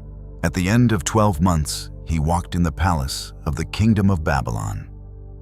The king spake and said, "Is not this great Babylon, that I have built for the house of the kingdom, by the might of my power and for the honor of my majesty?" While the word was in the king's mouth, there fell a voice from heaven saying, "O King Nebuchadnezzar, to thee it is spoken. The kingdom is departed from thee, and they shall drive thee from men, and thy dwelling shall be with the beasts of the field. They shall make thee to eat grass as oxen, and 7 times shall pass over thee, until thou know that the Most High ruleth in the kingdom of men, and giveth it to whomsoever he will." The same hour was the thing fulfilled upon Nebuchadnezzar, and he was driven from men, and did eat grass as oxen, and his body was wet with the dew of heaven, till his hairs were grown like eagle's feathers, and his nails like birds' claws. And at the end of the days, I Nebuchadnezzar lifted up mine eyes unto heaven, and mine understanding returned unto me, and I blessed the Most High, and I praised and honored him that liveth forever, whose dominion is an everlasting dominion, and his kingdom is from generation to generation, and all the inhabitants of the earth are reputed as nothing. And he doeth according to his will in the army of heaven and among the inhabitants of the earth, and none can stay his hand or say unto him, "What doest thou?" At the same time my reason returned unto me, and for the glory of my kingdom mine honor and brightness returned unto me. And my counselors and my lords sought unto me, and I was established in my kingdom, and excellent majesty was added unto me. Now I, Nebuchadnezzar, praise and extol and honor the King of heaven, all whose works are truth, and his ways judgment, and those that walk in pride he is able to abase. Commentary for Daniel, chapter 4. Nebuchadnezzar acknowledges the power of Jehovah, verses 1 through 18. Daniel interprets his dream, verses 19 through 27. The fulfillment of the dream, verses 28 through 37. Verses 1 through 18. The opening and closing portions of this chapter give strong reason to believe that Nebuchadnezzar became a living testimony to the power of divine grace and the richness of divine mercy. After he was restored from his period of madness, he proclaimed to distant lands and recorded for future generations how God had justly humbled him and graciously restored him. When a sinner comes to true awareness, he naturally seeks the good of others by making known the mercy of God that he himself has received. Before Nebuchadnezzar described the divine judgments that came upon him because of his pride, he first recounted the warning he had received through a dream or vision. The meaning of that dream was made clear to him. The individual represented in the vision was to be removed from honor and deprived of the use of his reason for 7 years. This stands as one of the most severe forms of temporal judgment imaginable. Whatever outward affliction God allows to come upon us, there remains good reason to endure it with patience and gratitude, especially when he preserves the use of our reason and the peace of our conscience. Yet if the Lord sees fit to use such affliction to restrain a sinner from further wrongdoing, or to keep a believer from bringing dishonor upon his name, even such a severe measure serves a greater good. God determined this judgment as a righteous judge, and the angels in heaven stand in agreement. This does not suggest that God requires counsel or approval from angels, but rather emphasizes the solemn weight and certainty of the sentence. The decree is described as being affirmed by the word of the holy ones, reflecting the cries of God's afflicted people. When the oppressed call upon God, He hears. For this reason, all are urged to seek diligently those blessings that cannot be taken away and to guard carefully against pride and forgetfulness of God. Verses 19 through 27. Daniel responded with deep astonishment and inner distress when confronted with the severity of the judgment destined for such a powerful ruler. His counsel was offered with both compassion and respect. True repentance requires more than simply turning away from wrongdoing. It also calls for learning and practicing what is right.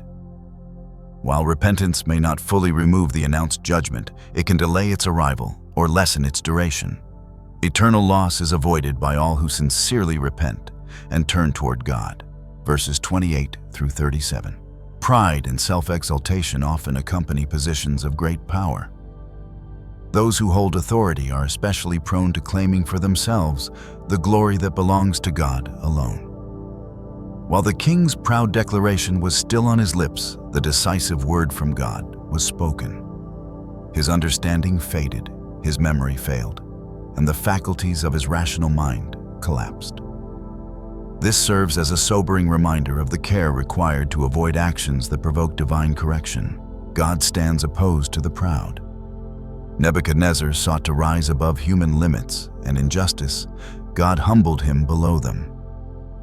From this account, we learn enduring truths about God the Most High lives forever, His kingdom is everlasting, and His rule extends over all.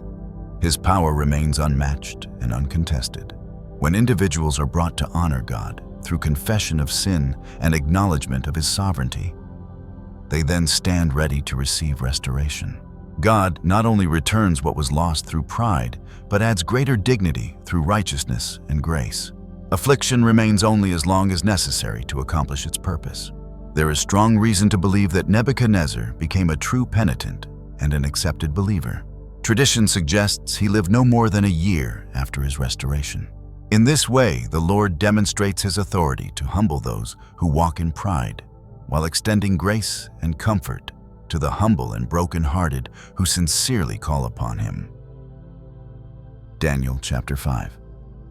Belshazzar the king made a great feast to 1,000 of his lords and drank wine before the 1,000. Belshazzar, while he tasted the wine, commanded to bring the golden and silver vessels which his father Nebuchadnezzar had taken out of the temple, which was in Jerusalem, that the king and his princes, his wives, and his concubines might drink therein. Then they brought the golden vessels that were taken out of the temple of the house of God, which was at Jerusalem.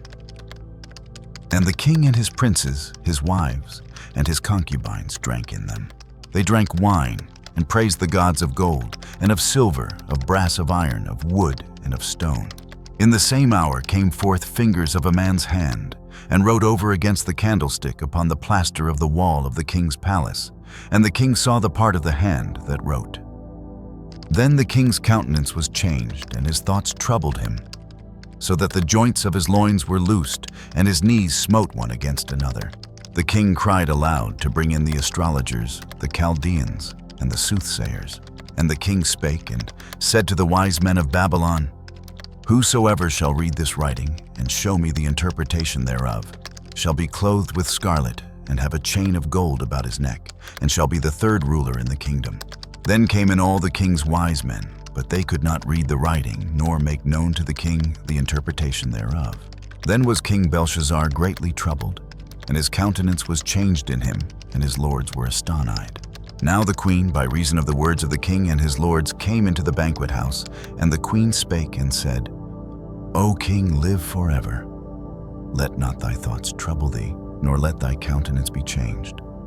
There is a man in thy kingdom, in whom is the spirit of the holy gods. And in the days of thy father, light and understanding and wisdom, like the wisdom of the gods, was found in him, whom the king Nebuchadnezzar, thy father the king. I say thy father made master of the magicians, astrologers, Chaldeans, and soothsayers, forasmuch as an excellent spirit and knowledge and understanding Interpreting of dreams and showing of hard sentences and dissolving of doubts were found in the same Daniel, whom the king named Belteshazzar. Now let Daniel be called, and he will show the interpretation. Then was Daniel brought in before the king. And the king spake and said unto Daniel, Art thou that Daniel which art of the children of the captivity of Judah, whom the king my father brought out of Jewry? I have even heard of thee, that the spirit of the gods is in thee, and that light and understanding and excellent wisdom is found in thee. And now the wise men, the astrologers, have been brought in before me, that they should read this writing and make known unto me the interpretation thereof. But they could not show the interpretation of the thing. And I have heard of thee, that thou canst make interpretations and dissolve doubts now.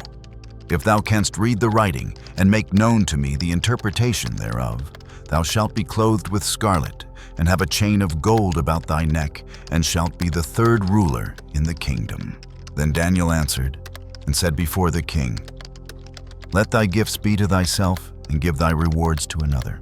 Yet I will read the writing unto the king, and make known to him the interpretation.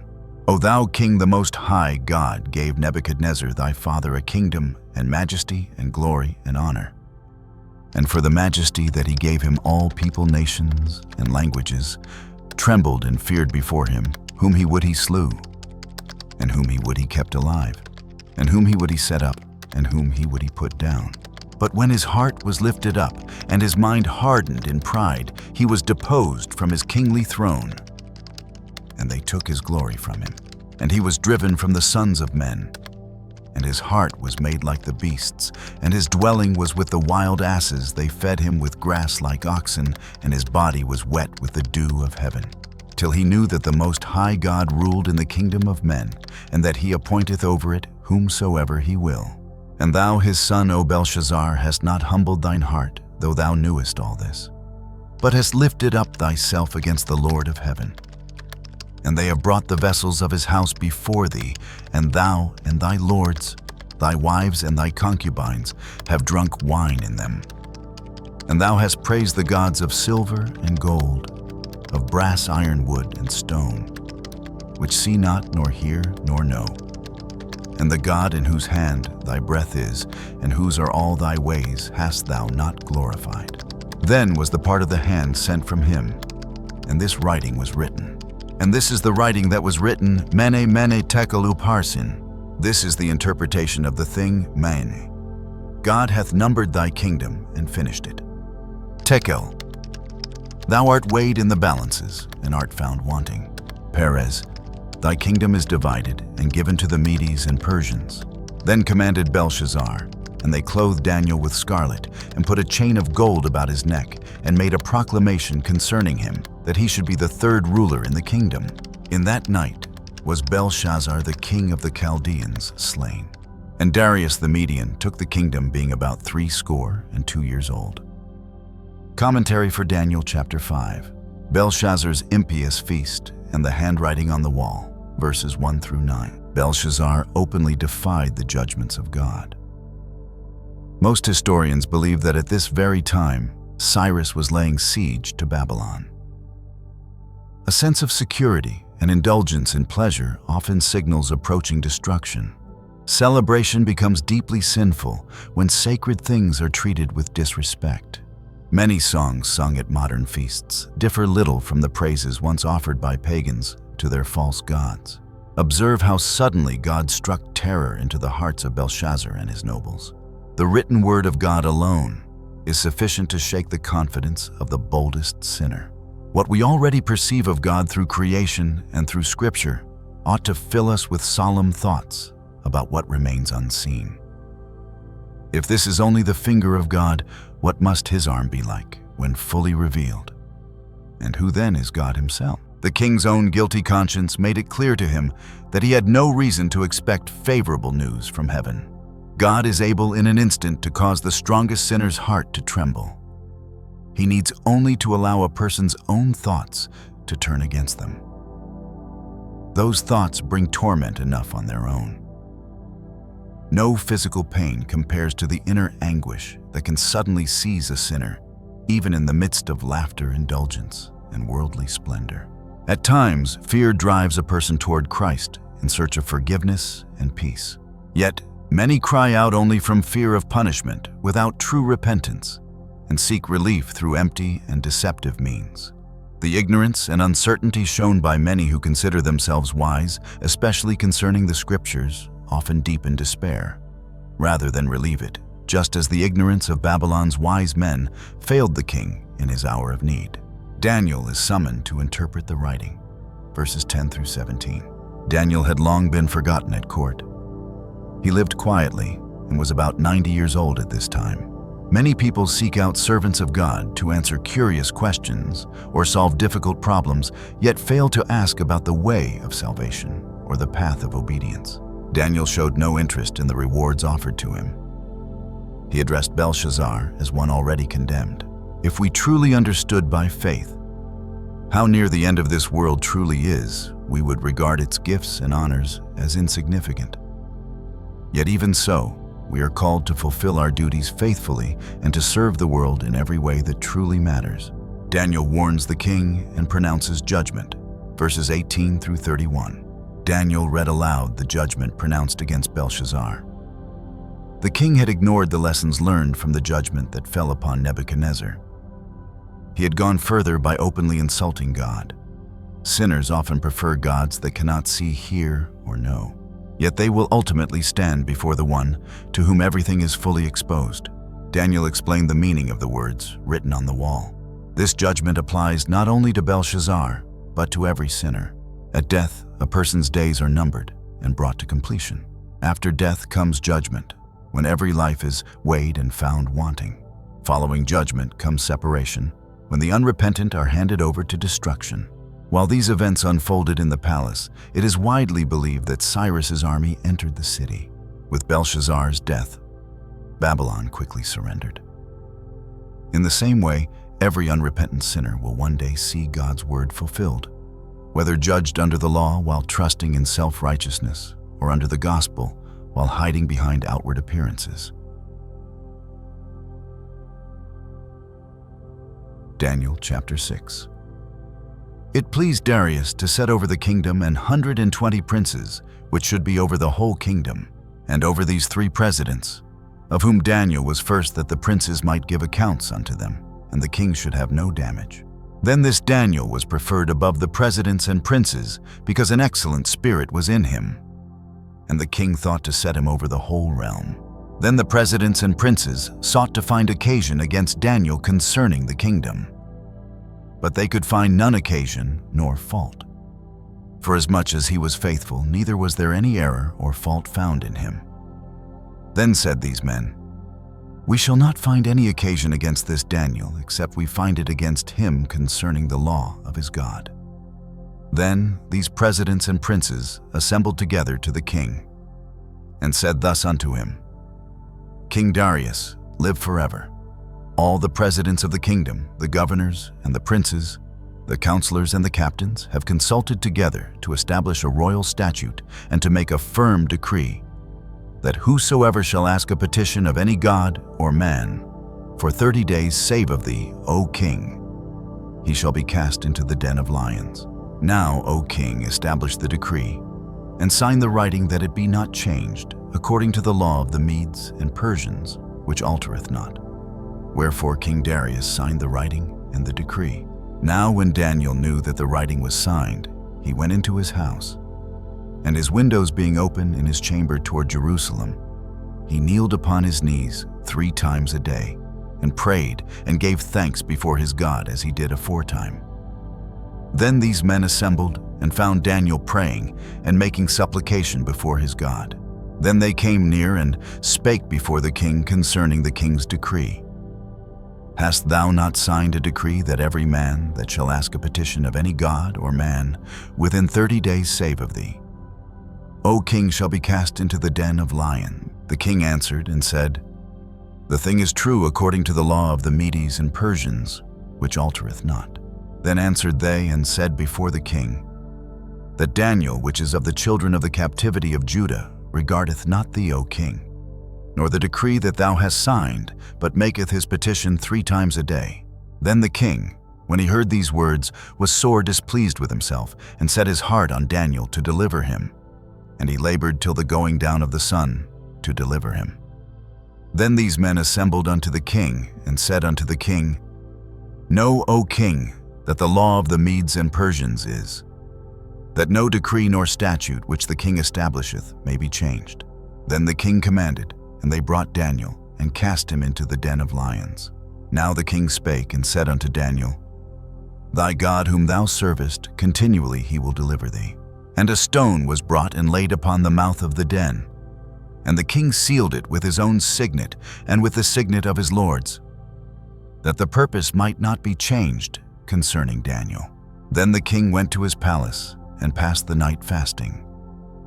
Neither were instruments of music brought before him, and his sleep went from him. Then the king arose very early in the morning, and went in haste unto the den of lions. And when he came to the den, he cried with a lamentable voice unto Daniel. And the king spake and said to Daniel, O Daniel, servant of the living God, is thy God whom thou servest continually able to deliver thee from the lions? Then said Daniel unto the king, O king, live forever.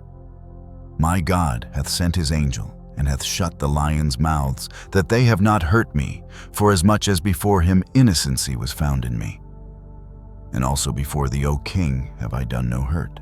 Then was the king exceeding glad for him, and commanded that they should take Daniel up out of the den. So Daniel was taken up out of the den, and no manner of hurt was found upon him, because he believed in his God.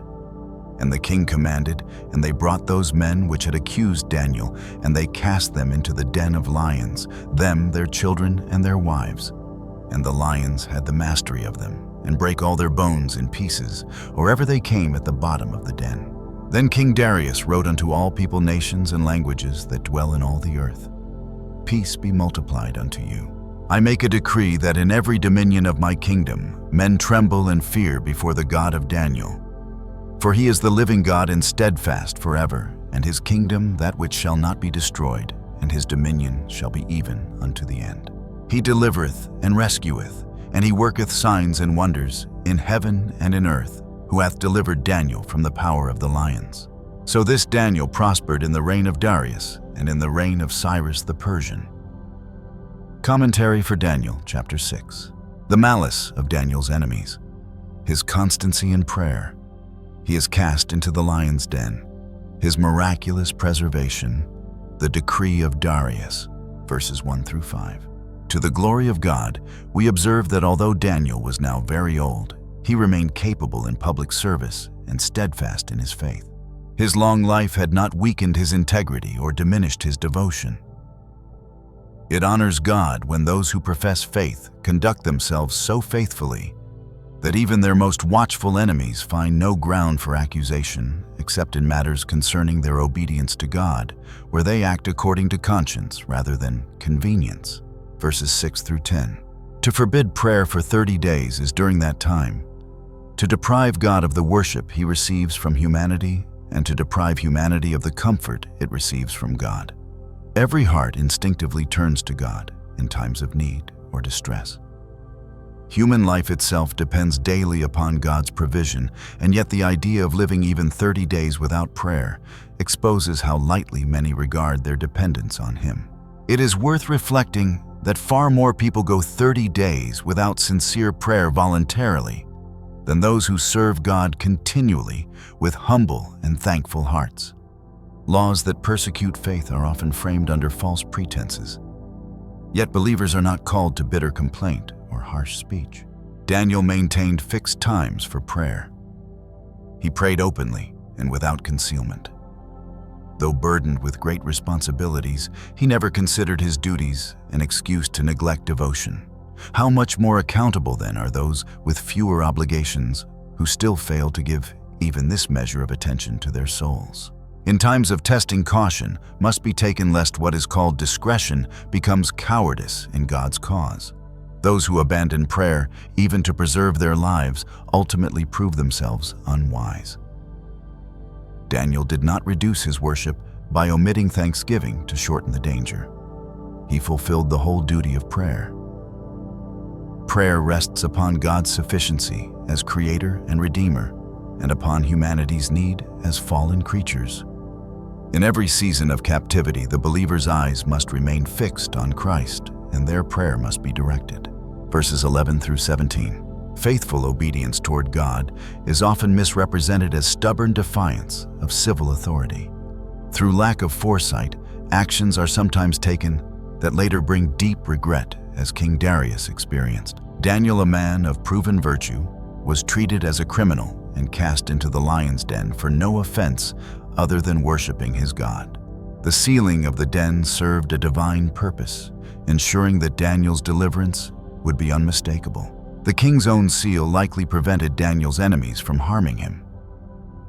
In moments like these, lives and souls must be entrusted to God through faithful obedience. Human authority, even when well-intentioned, remains uncertain. But God's favor and comfort never fail those who trust Him. Verses 18 through 24. A clear conscience remains the surest path to peaceful rest. What the king-feared believers know with certainty, the servants of the living God are under the care of one fully able to protect them. God's authority over the fiercest creatures is displayed here, inviting confidence in His power to restrain every threat. Daniel remained unharmed because he trusted in his God. Those who rely upon God with confidence and sincerity while walking in obedience will find Him present in times of need. Thus, the righteous are delivered from trouble, while the wicked fall into the very harm they intended for others. The apparent success of the wicked lasts only briefly and ends in ruin. Verses 25 through 28. Those who live in reverent obedience to God walk in peace. Though the kingdom, the power, and the glory belong eternally to the Lord, many proclaim His works without personally experiencing His saving grace. Therefore, believers are called not only to hear and believe God's word, but also to live it out faithfully so they do not discover too late that they have deceived themselves.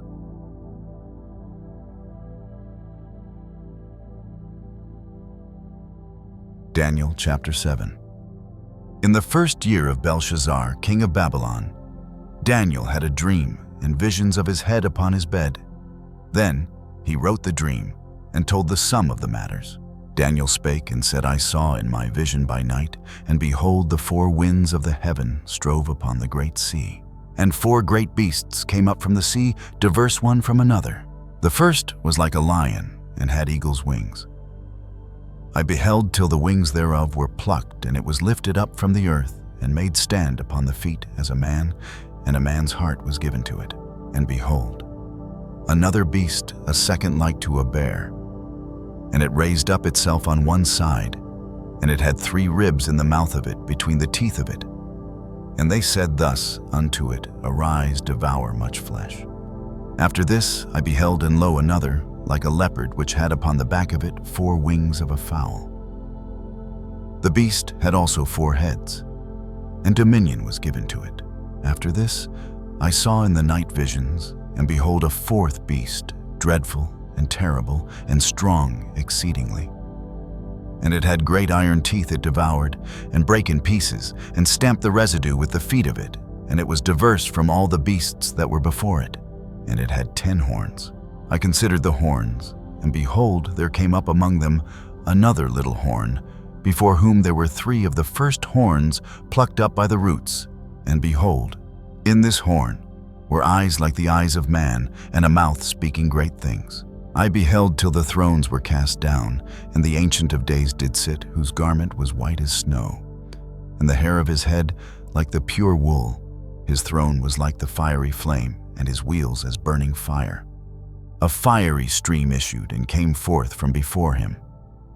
Thousands ministered unto him, and 10,000 times 10,000 stood before him. The judgment was set, and the books were open. I beheld then, because of the voice of the great words which the horn spake, I beheld even till the beast was slain, and his body destroyed, and given to the burning flame. As concerning the rest of the beasts, they had their dominion taken away, yet their lives were prolonged for a season and time. I saw in the night visions, and behold, one like the Son of Man came with the clouds of heaven, and came to the Ancient of Days, and they brought him near before him. And there was given him dominion and glory, and a kingdom that all people, nations, and languages should serve him. His dominion is an everlasting dominion, which shall not pass away, and his kingdom that which shall not be destroyed. I, Daniel, was grieved in my spirit in the midst of my body, and the visions of my head troubled me. I came near unto one of them that stood by, and asked him the truth of all this. So he told me and made me know the interpretation of the things. These great beasts, which are four kings which shall arise out of the earth. But the saints of the Most High shall take the kingdom and possess the kingdom forever, even forever and ever. Then I would know the truth of the fourth beast, which was diverse from all the others, exceeding dreadful, whose teeth were of iron, and his nails of brass, which devoured brake in pieces, and stamped the residue with his feet. And of the 10 horns that were in his head, and of the other which came up, and before whom 3 fell, even of that horn that had eyes, and a mouth that spake very great things, whose look was more stout than his fellows. I beheld, and the same horn made war with the saints, and prevailed against them, until the Ancient of Days came, and judgment was given to the saints of the Most High. And the time came that the saints possessed the kingdom. Thus he said, The fourth beast shall be the fourth kingdom upon earth, which shall be diverse from all kingdoms, and shall devour the whole earth, and shall tread it down, and break it in pieces. And the 10 horns out of this kingdom are 10 kings that shall arise, and another shall rise after them. And he shall be diverse from the first, and he shall subdue 3 kings. And he shall speak great words against the Most High, and shall wear out the saints of the Most High, and think to change times and laws, and they shall be given into his hand until a time and times, and the dividing of time. But the judgment shall sit, and they shall take away his dominion, to consume and to destroy it unto the end. And the kingdom and dominion and the greatness of the kingdom under the whole heaven shall be given to the people of the saints of the Most High, whose kingdom is an everlasting kingdom, and all dominions shall serve and obey him. Hitherto is the end of the matter. As for me, Daniel, my cogitations much troubled me, and my countenance changed in me, but I kept the matter in my heart. Commentary for Daniel, Chapter VII. Daniel's vision of the 4 beasts and the kingdom of Christ. Verses 1 through 8 and verses 9 through 14. The interpretation, verses 15 through 28, verses 1 through 8.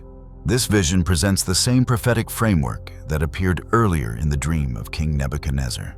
The great sea stirred by powerful winds represents the world itself and the nations within it, unsettled by ambition, conquest, and the restless pursuit of power.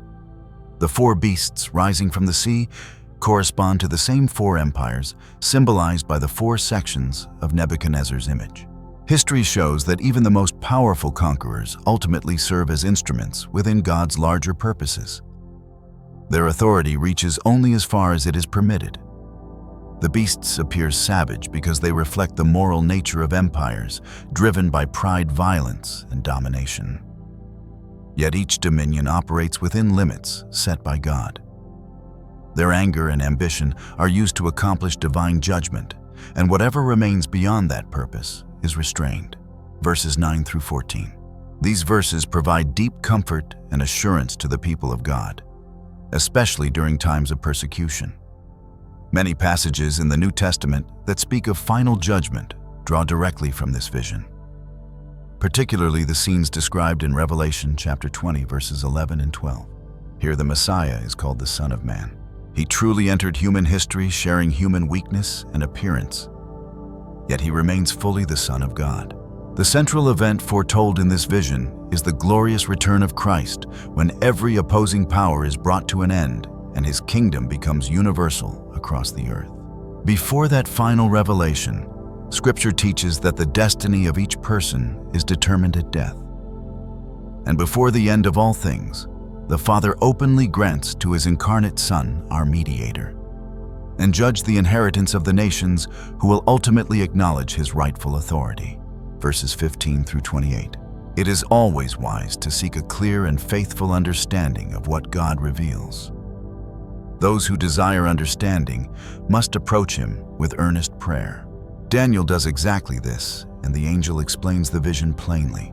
Daniel shows particular concern about the little horn, which wages war against the saints and appears to prevail over them. This passage foretells the long history of persecution against true believers, especially as later manifested in the oppressive power of papal Rome. The visions given to the Apostle John, which focus first on Rome, clearly echo these same themes. Despite the troubling imagery, Daniel is given a hopeful and joyful outlook.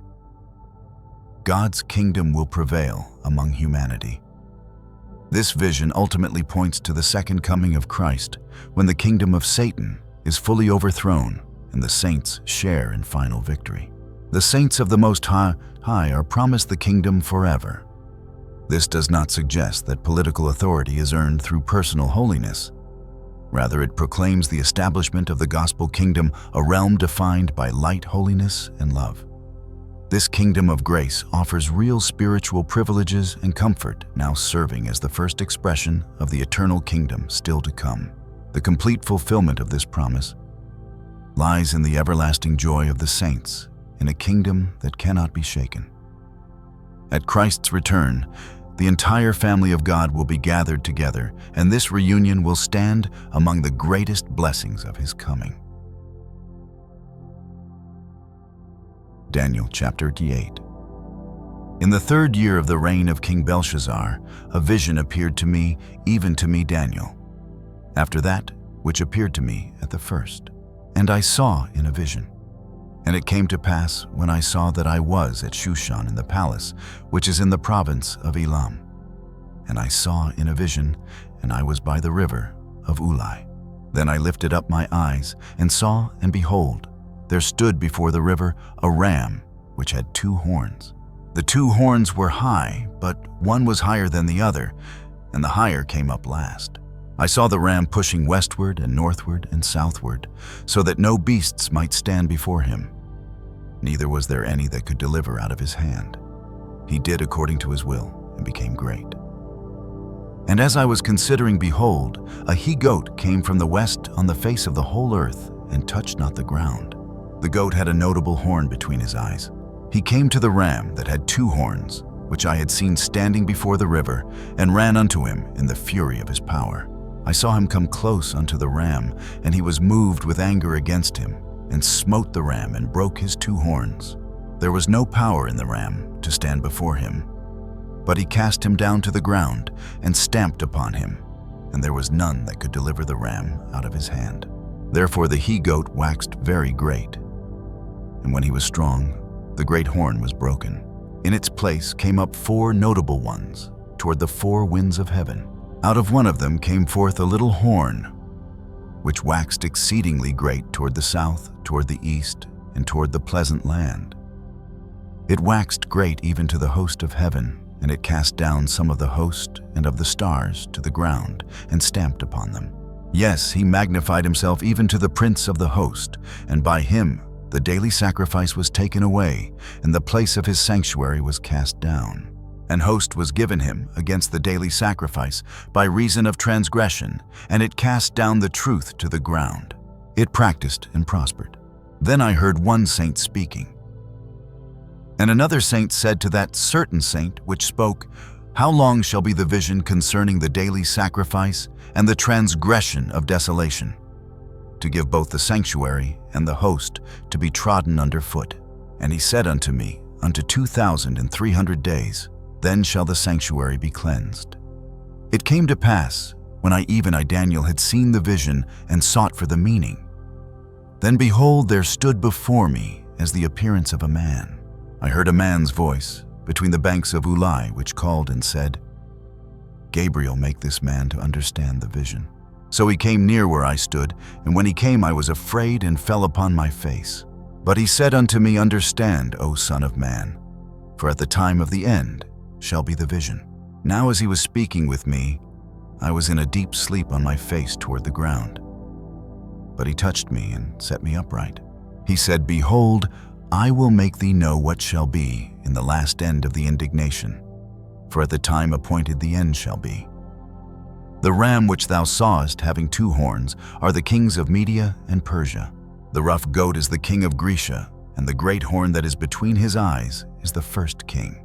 Now that being broken, whereas 4 stood up in its place, 4 kingdoms shall stand up out of the nation, but not in his power. In the latter time of their kingdom, when the transgressors are come to the full, a king of fierce countenance and understanding. Dark sentences shall stand up. His power shall be mighty, but not by his own power. He shall destroy wonderfully, shall prosper and practice, and shall destroy the mighty and the holy people. Through his policy also, he shall cause deceit to prosper in his hand.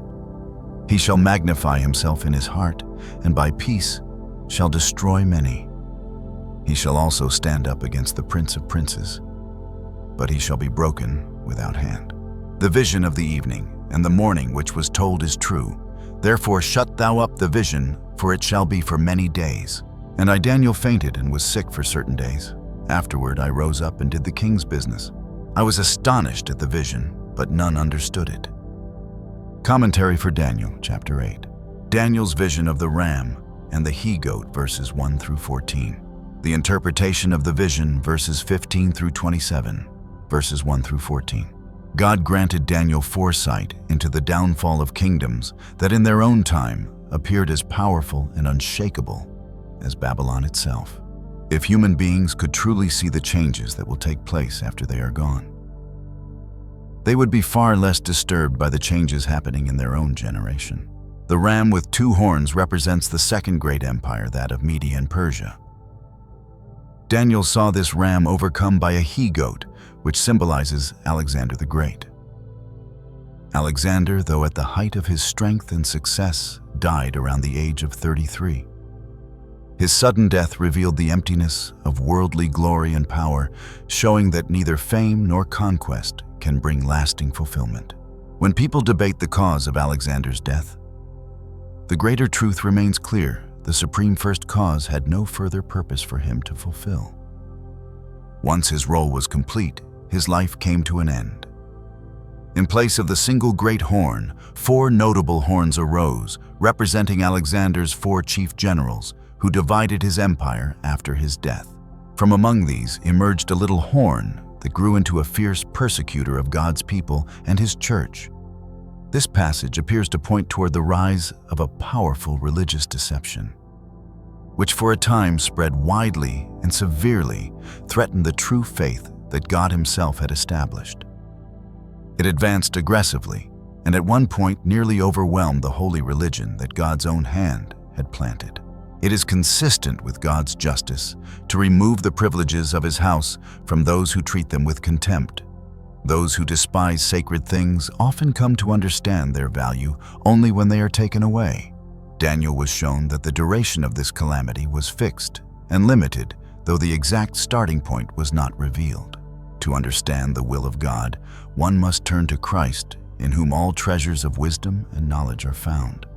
These treasures are not hidden to keep people from them, but hidden for their benefit. Although there is difficulty in determining the precise timing mentioned in this vision, the conclusion of the matter is not far off. God, for his own glory, will ensure the cleansing of his church at the appointed time. Christ gave his life to purify the church, and he will complete that work until she stands blameless before him. Verses 15 through 27. The eternal Son of God appeared before Daniel in the form of a man, and commanded the angel Gabriel to explain the vision. Daniel's physical weakness and deep astonishment reflect the heavy burden he felt as he witnessed the suffering that would come upon his people and upon the church. This reaction confirms that the vision spoke of long-lasting and serious trials. When the vision concluded, Daniel received instruction to preserve it quietly for the time being. He obeyed, returning to his responsibilities and continuing faithfully in his appointed role. As long as people live in this world, they are called to serve within it. Even those whom God honors greatly are not released from their daily duties. Intimate communion with God does not excuse neglect of earthly responsibilities. Rather, people are called to remain faithful in their work while abiding in God. Those entrusted with public responsibility must carry out their duties with integrity. Amid uncertainty and discouragement, true believers may look forward with confidence to a good and meaningful outcome. In this way, each person is encouraged to order their life with steadiness and purpose, fulfilling the responsibilities entrusted to them both in the church and in the world. Daniel chapter 9. In the first year of Darius the son of Ahasuerus, of the seed of the Medes, which was made king over the realm of the Chaldeans. In the first year of his reign, I Daniel understood by books the number of the years whereof the word of the Lord came to Jeremiah the prophet, that he would accomplish 70 years in the desolations of Jerusalem. And I set my face unto the Lord God to seek by prayer and supplications, with fasting and sackcloth and ashes. And I prayed unto the Lord my God, and made my confession, and said, O Lord, the great and dreadful God, keeping the covenant and mercy to them that love him, and to them that keep his commandments. We have sinned, and have committed iniquity, and have done wickedly, and have rebelled even by departing from thy precepts and from thy judgments. Neither have we hearkened unto thy servants the prophets which spake in thy name, to our kings, our princes, and our fathers, and to all the people of the land.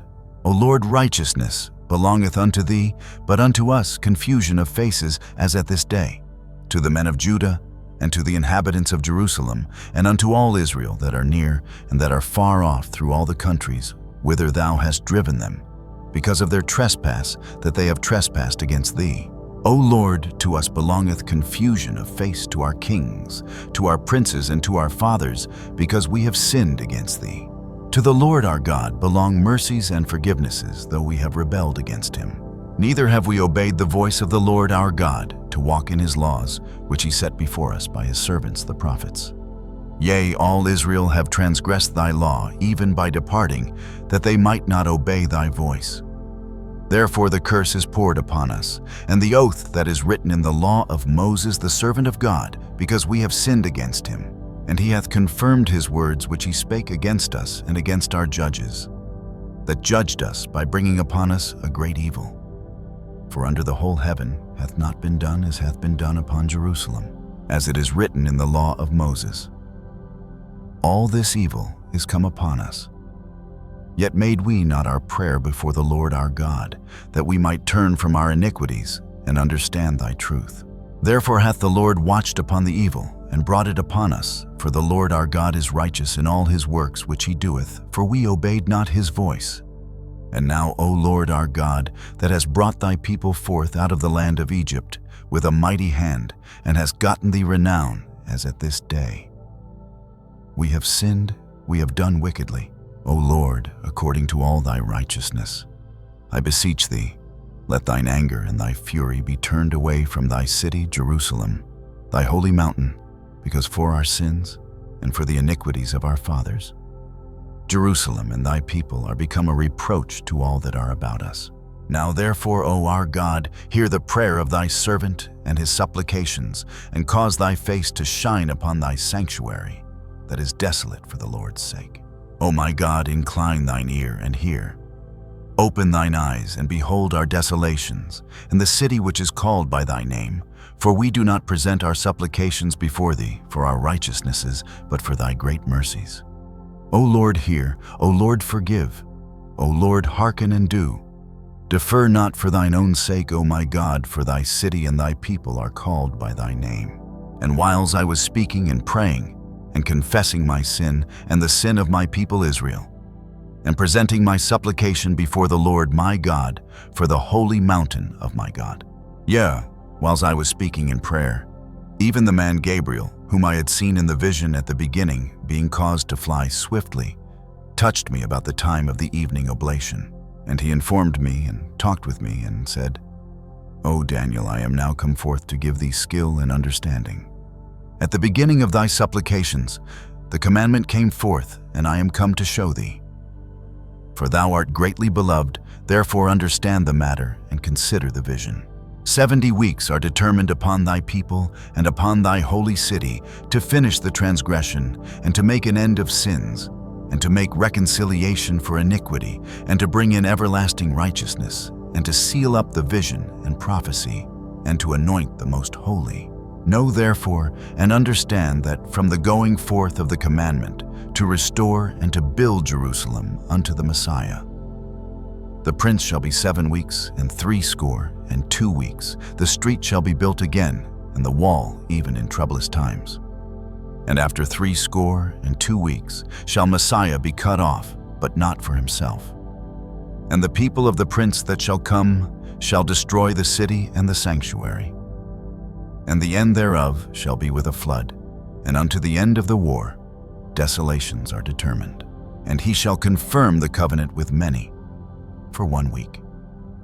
And in the midst of the week he shall cause the sacrifice and the oblation to cease. And for the overspreading of abominations he shall make it desolate even until the consummation, and that determined shall be poured upon the desolate. Commentary for Daniel 9.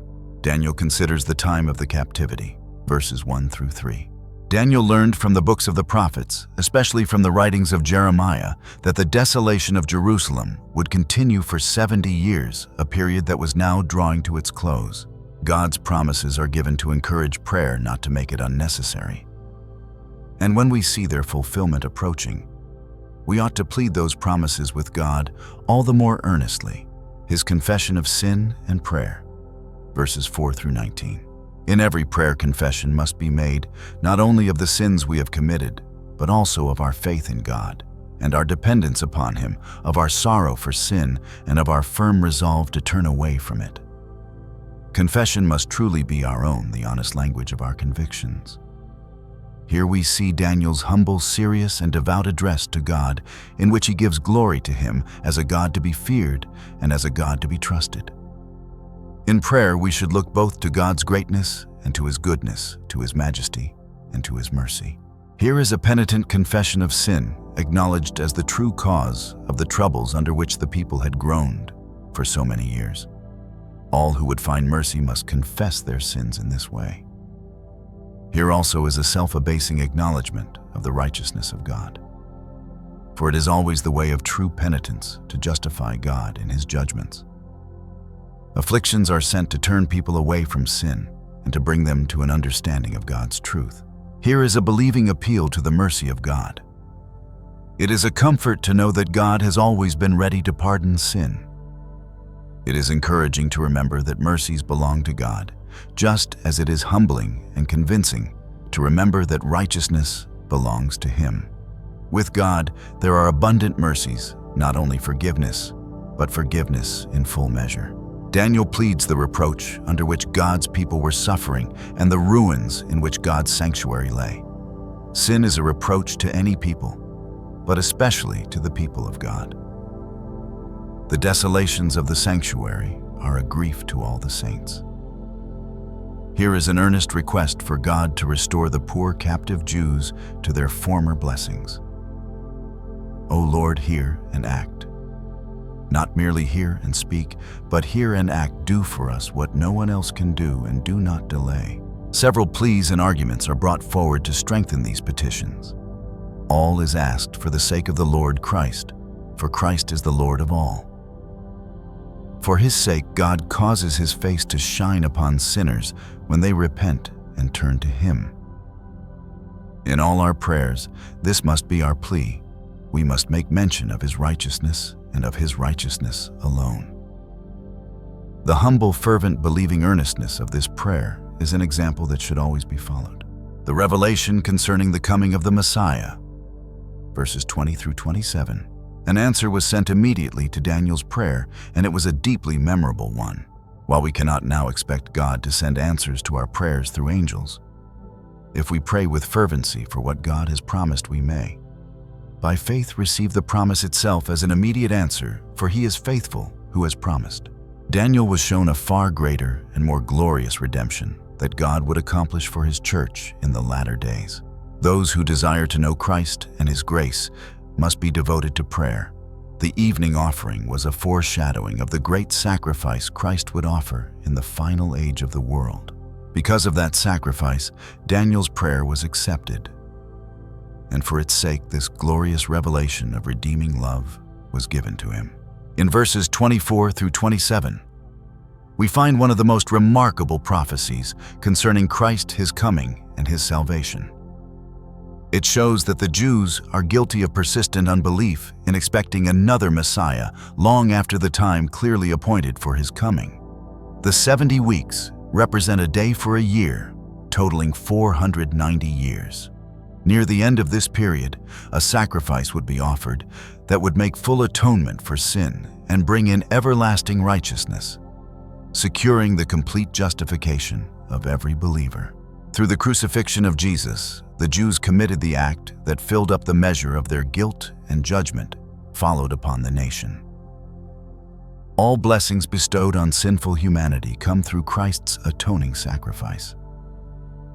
He suffered once for sins, the righteous for the unrighteous, in order to bring us to God. Here is our way of access to the throne of grace and our entrance into heaven. This seals the sum of prophecy and confirms the covenant with many. And while we rejoice in the blessings of salvation, we must remember the cost at which those blessings were obtained. How can anyone escape who neglects so great a salvation? Daniel, chapter 10. In the 3rd year of Cyrus, king of Persia, a thing was revealed unto Daniel, whose name was called Belteshazzar. And the thing was true, but the time appointed was long, and he understood the thing and had understanding of the vision. In those days, I, Daniel, was mourning 3 full weeks. I ate no pleasant bread, neither came flesh nor wine in my mouth, neither did I anoint myself at all, till 3 whole weeks were fulfilled. And in the 24th day of the 1st month, as I was by the side of the great river, which is Hiddekel, then I lifted up mine eyes, and looked, and behold, a certain man clothed in linen, whose loins were girded with fine gold of Uphaz.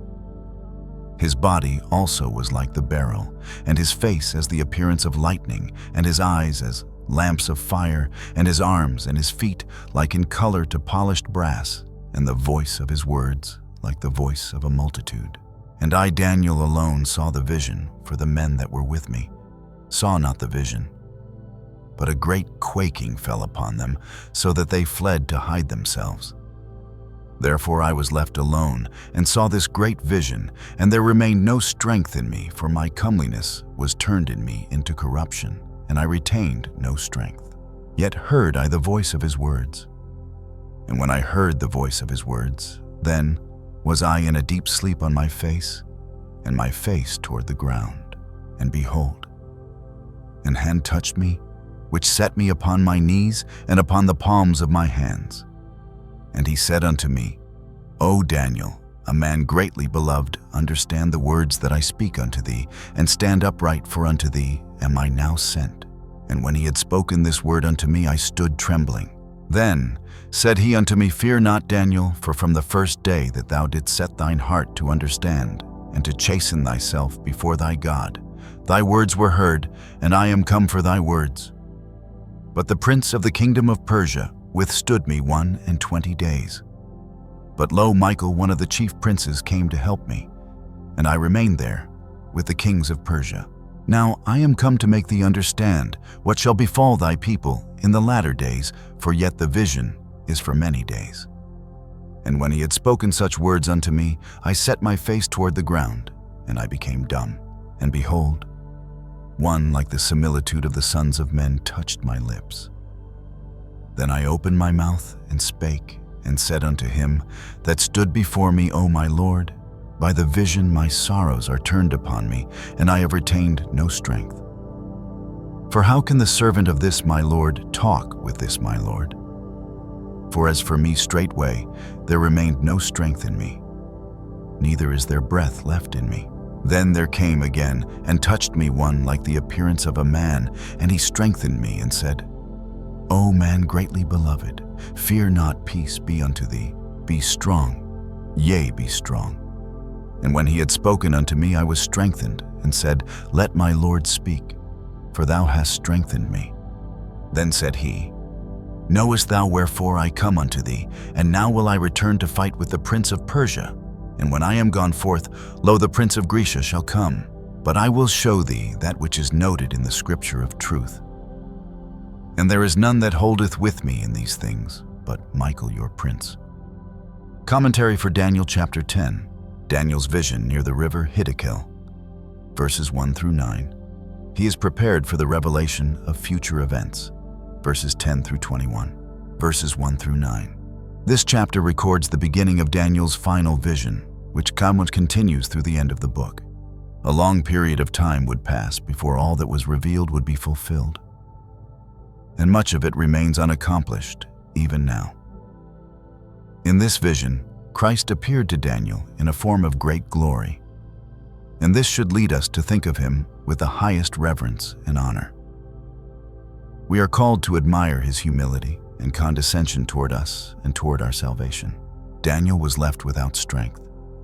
Even the greatest and most faithful among humanity are unable to endure the full revelation of divine glory, for no one can behold it in its fullness and live. Yet glorified saints are able to see Christ as he truly is and to bear that sight. However fearful Christ may appear to those burdened by the awareness of sin, there is sufficient comfort in his word to calm and steady their spirits. Verses 10 through 21. Whenever we enter into communion with God, it is fitting that we maintain a proper awareness of the infinite distance between ourselves and the holy God. How can those who are but dust and ashes speak to the Lord of glory?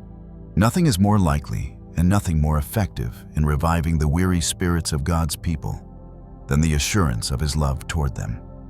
From the very first day we turn our hearts toward God in obedience and humility, he stands ready to meet us with mercy. Such is God's readiness to hear prayer. After the angel revealed to Daniel what was to come, he was to return and contend against the decrees of the Persian kings that were set against the Jewish people.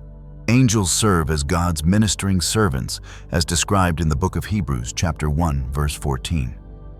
Although much harm was done to the Jews by the kings of Persia with God's permission, far greater destruction would have occurred had God not restrained it. At this point, God chose to reveal more fully his purposes, of which these prophecies provide an outline. We are therefore called to study what is written in these scriptures of truth, for they concern our everlasting peace. While Satan, his angels, and evil counselors stir rulers to act against the people of God, we may rejoice that Christ our Prince, together with his mighty angels, stands in opposition to our enemies. Still, we should not expect widespread favor in a fallen world. Yet the entire counsel of God will surely stand. Let each person pray with confidence. Lord Jesus, be our righteousness now, and you will be our everlasting confidence throughout life and death, at the day of judgment and forevermore. Daniel chapter 11. Also I, in the first year of Darius the Mede, even I stood to confirm and to strengthen him. And now will I show thee the truth. Behold, there shall stand up yet 3 kings in Persia, and the 4th shall be far richer than they all, and by his strength through his riches he shall stir up all against the realm of Grecia. And a mighty king shall stand up that shall rule with great dominion and do according to his will. And when he shall stand up, his kingdom shall be broken and shall be divided toward the 4 winds of heaven, and not to his posterity, nor according to his dominion which he ruled, for his kingdom shall be plucked up even for others beside those. And the king of the south shall be strong, and one of his princes. And he shall be strong above him, and have dominion. His dominion shall be a great dominion. And in the end of years they shall join themselves together. For the king's daughter of the south shall come to the king of the north to make an agreement, but she shall not retain the power of the arm. Neither shall he stand nor his arm, but she shall be given up. And they that brought her, and he that begat her, and he that strengthened her in these times.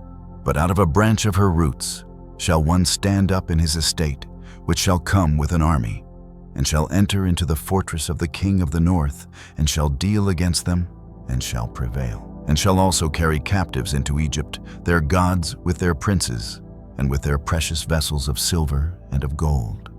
And he shall continue more years than the king of the north. So the king of the south shall come into his kingdom, and shall return into his own land. But his sons shall be stirred up, and shall assemble a multitude of great forces, and one shall certainly come and overflow, When passed through, then shall he return, and be stirred up even to his fortress. And the king of the south shall be moved with choler, and shall come forth and fight with him, even with the king of the north. And he shall set forth a great multitude, but the multitude shall be given into his hand. And when he hath taken away the multitude, his heart shall be lifted up, and he shall cast down many 10,000s, but he shall not be strengthened by it. For the king of the north shall return, and shall set forth a multitude greater than the former, and shall certainly come after certain years with a great army and with much riches.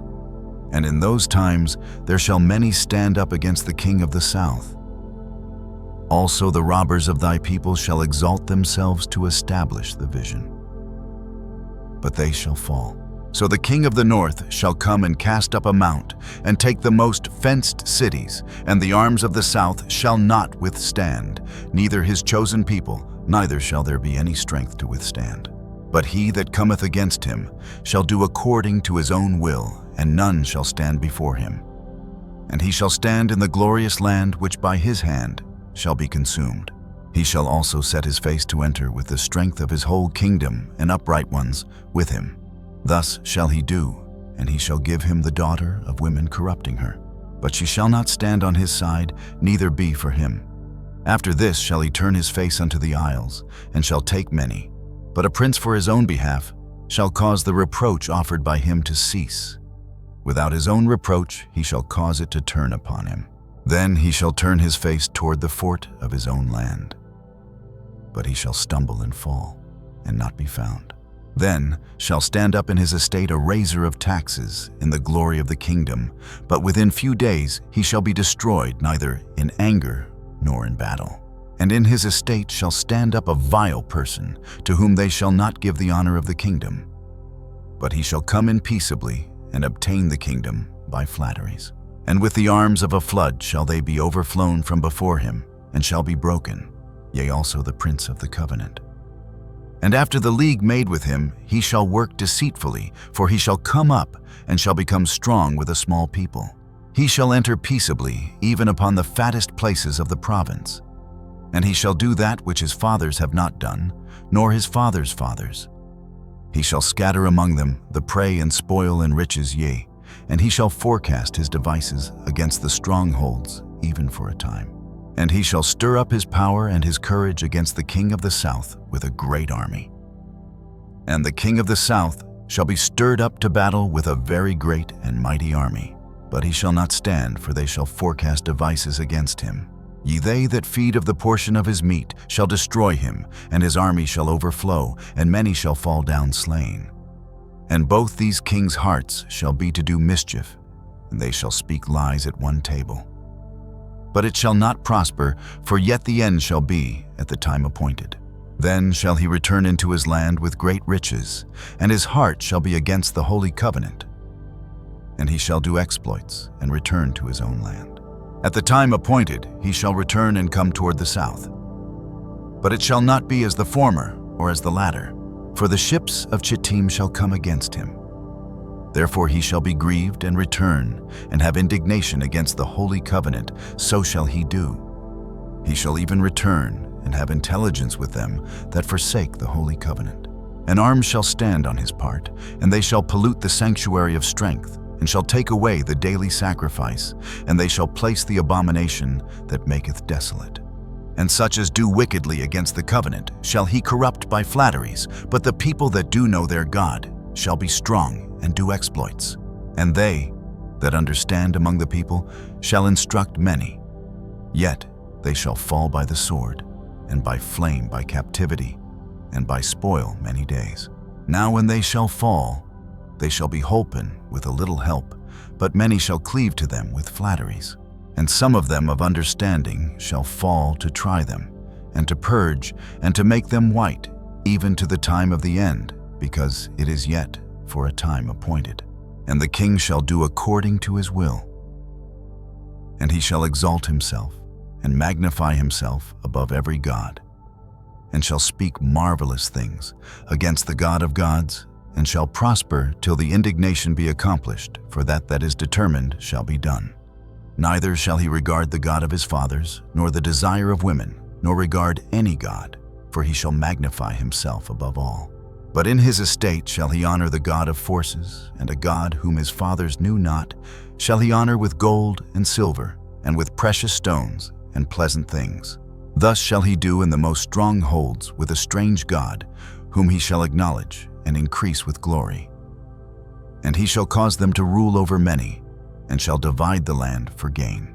And at the time of the end shall the king of the south push at him, and the king of the north shall come against him, like a whirlwind with chariots, and with horsemen, and with many ships.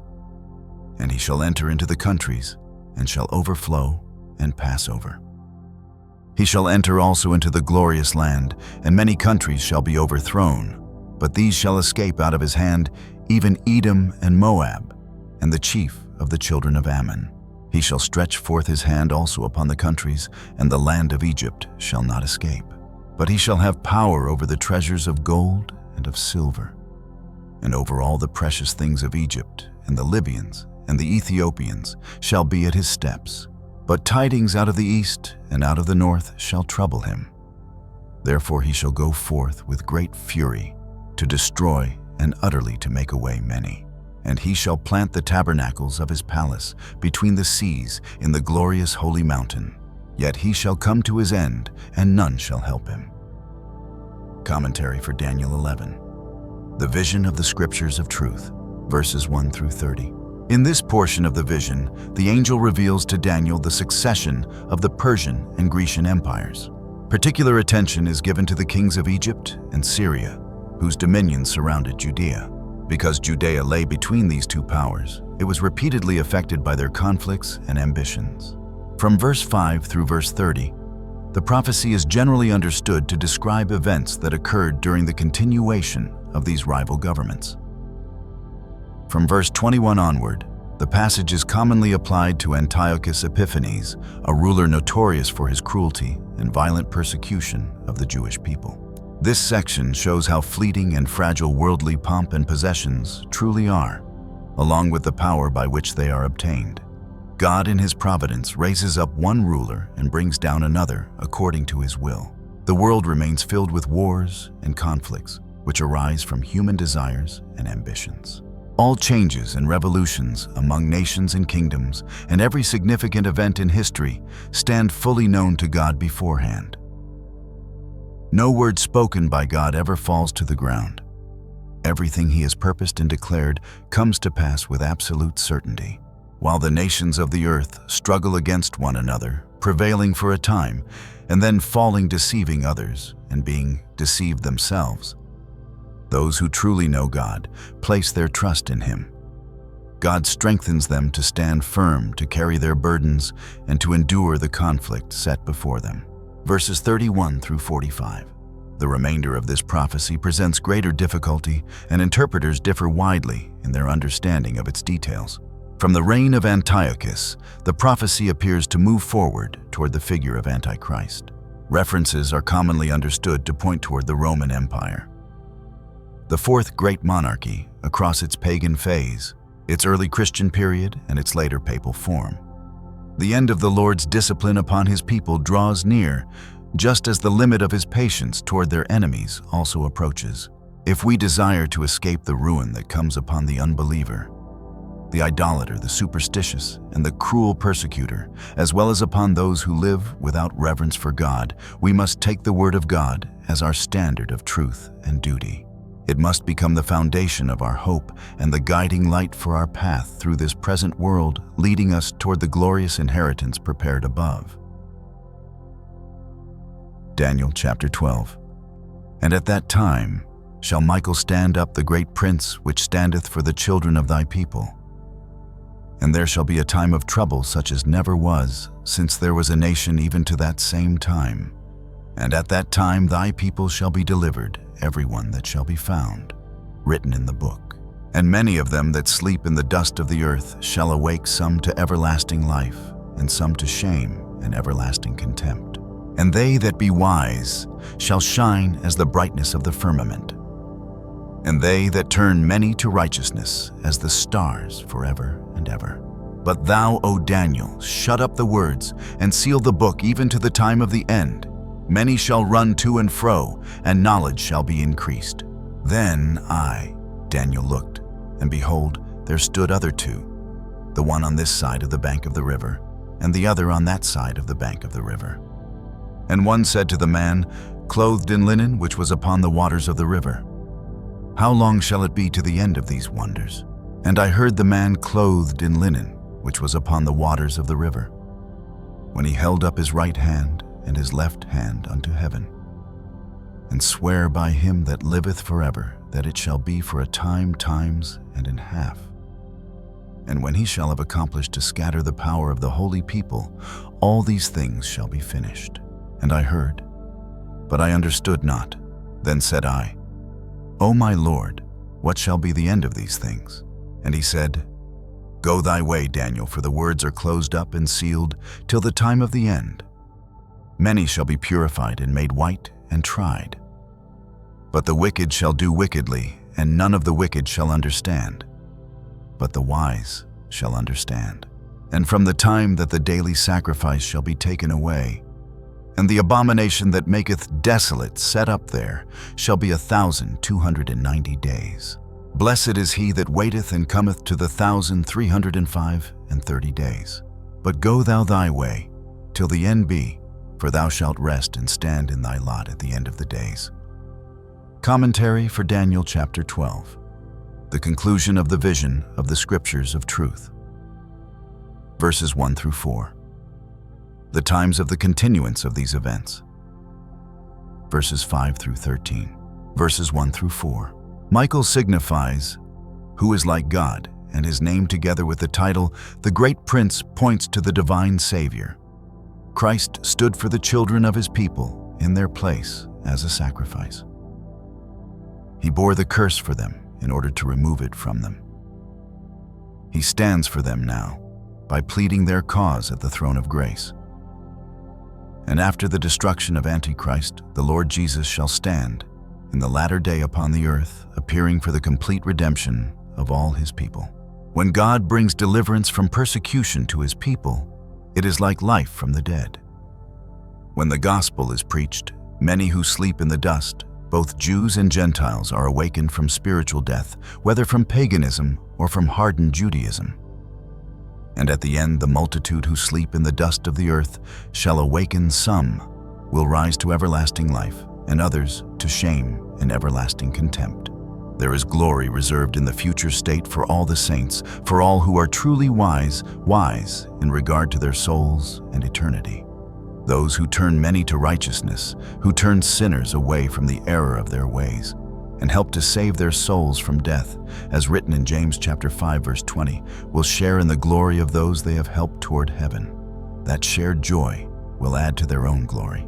Verses 5 through 13. One of the angels asked how long it would be until the end of these wonders. A solemn answer was given.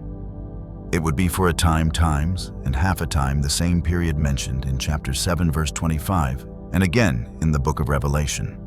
This signifies 1,260 prophetic days or years, beginning from the time when the power of the holy people would be scattered. The deception of Mohammed and the usurpation of the papacy began around the same time, forming a twofold assault upon the Church of God. Yet all will end well in the end. Every opposing rule, authority, and power shall be brought down. Holiness and love will triumph and be honored forever. The end?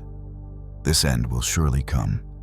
What an extraordinary prophecy this is, encompassing so many varied events and extending across so many successive ages, even to the general resurrection. Daniel was to comfort himself with the joyful prospect of his own blessedness in death, in judgment, and throughout eternity. It is good for all of us to think often about leaving this world. That must be our path. Yet, it is a comfort to know that we will not depart until God calls us into the next world, and until he has finished his purpose for us in this one. Only when he says, "Go your way," you have completed your work. Now leave it to others will our time here end. This was a comfort to Daniel, and it is a comfort to all the saints, that whatever their portion may be during the days of their lives, they shall receive a blessed inheritance at the end of the days. Securing that eternal portion should be the great concern of every soul. Then we may be content with our present circumstances and gladly accept the will of God. Believers are happy at all times. They rest in God by faith even now, and a perfect rest is reserved for them in heaven at last. Conclusion. The message of the Book of Daniel. The Book of Daniel does not end with comfort alone, nor does it end with fear. It ends with clarity. Across 12 chapters, Daniel presents a complete view of history as God sees it. Kingdoms rise, flourish, divide, and fall. Rulers appear powerful for a time, speak boldly, and act as though their authority will last. Yet every empire described in Daniel moves toward an appointed end. None escapes judgment. None controls the final outcome. Daniel shows that history is not driven by chance, nor by human ambition alone. Events unfold according to a timetable already known to God. Even when the vision extends far into the future, even when its fulfillment spans centuries, nothing occurs outside divine knowledge or permission. What appears delayed is not forgotten. What seems unstoppable is already measured. Throughout the book, Daniel himself stands as a living witness to faithfulness under pressure. He lives in exile, serves foreign kings, faces threats to his life, and bears visions that weigh heavily on his spirit. Yet he remains steady. He prays consistently. He speaks truthfully.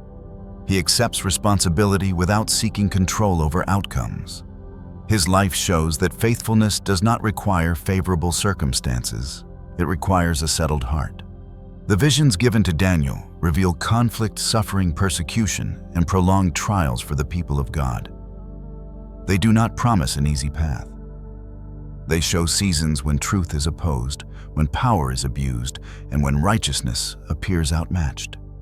Yet every vision also affirms that these seasons are limited. They move toward resolution. They move toward judgment. They move toward restoration. At the center of the book stands the assurance that God remembers his people. Names are written. Prayers are heard. Faith is seen. Even when understanding is incomplete, obedience remains meaningful. Even when the end is distant, faithfulness in the present carries weight. The final chapter brings the focus from nations to individuals. There is a time of trouble. There is resurrection. There is separation. There is reward. Wisdom matters. Faithfulness matters. Endurance matters. Those who remain steady, who lead others toward righteousness, are remembered beyond their lifetime. Daniel is told to go his way and rest. The message is clear. The servant is not responsible for completing history. He is responsible for walking faithfully within it.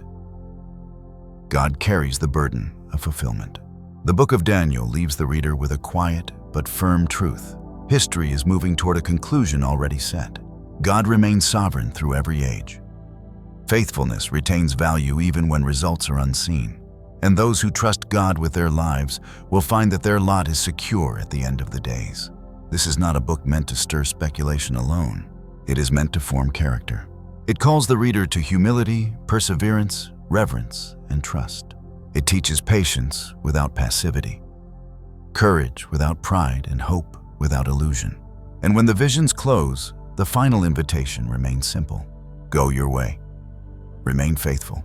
Rest in God. The end is already in his hands. As we come to the end of this journey through the book of Daniel, it is important to pause not in fear, but in honesty. The prophecies you have just heard were not given to satisfy curiosity, nor to provoke panic about dates or events. They were given to prepare the heart. Daniel was shown things that stretched far beyond his lifetime. He did not live to see their fulfillment, yet he was held accountable for how he lived while waiting. That is the quiet weight of this book. Daniel does not ask us to predict the future. He asks us to face the present truthfully.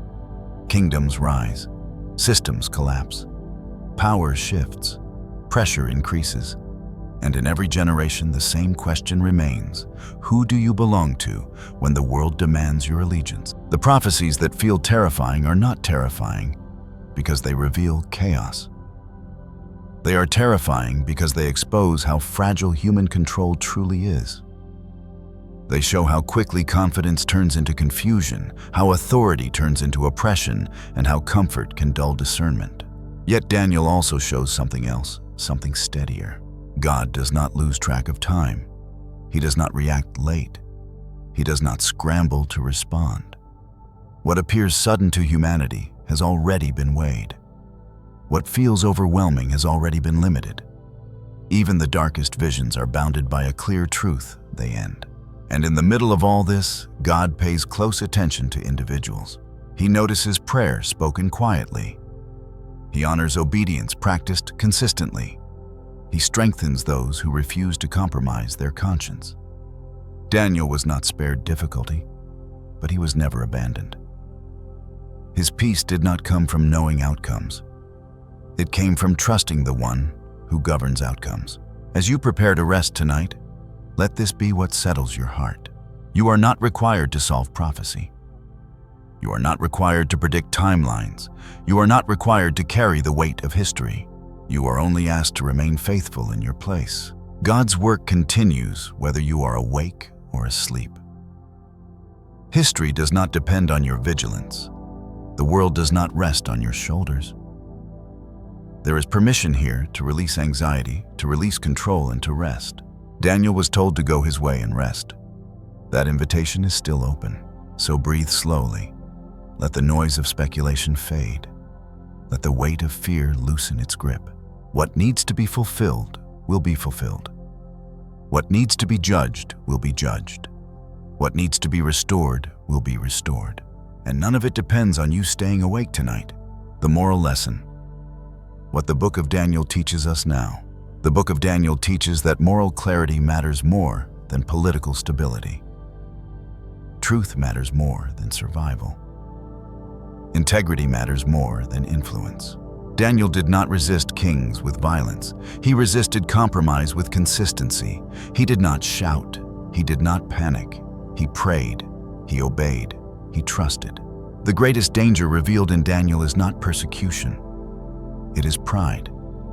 It is forgetting God during seasons of strength. It is assuming that power equals permanence. Every ruler who fell in this book fell because they believed they were untouchable. Daniel never made that mistake. The lesson is simple, but demanding. Live humbly. Pray regularly. Do not exchange conscience for comfort.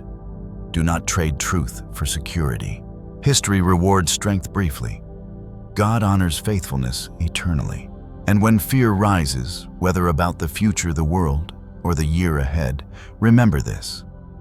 Those who belong to God are not promised ease, but they are promised endurance.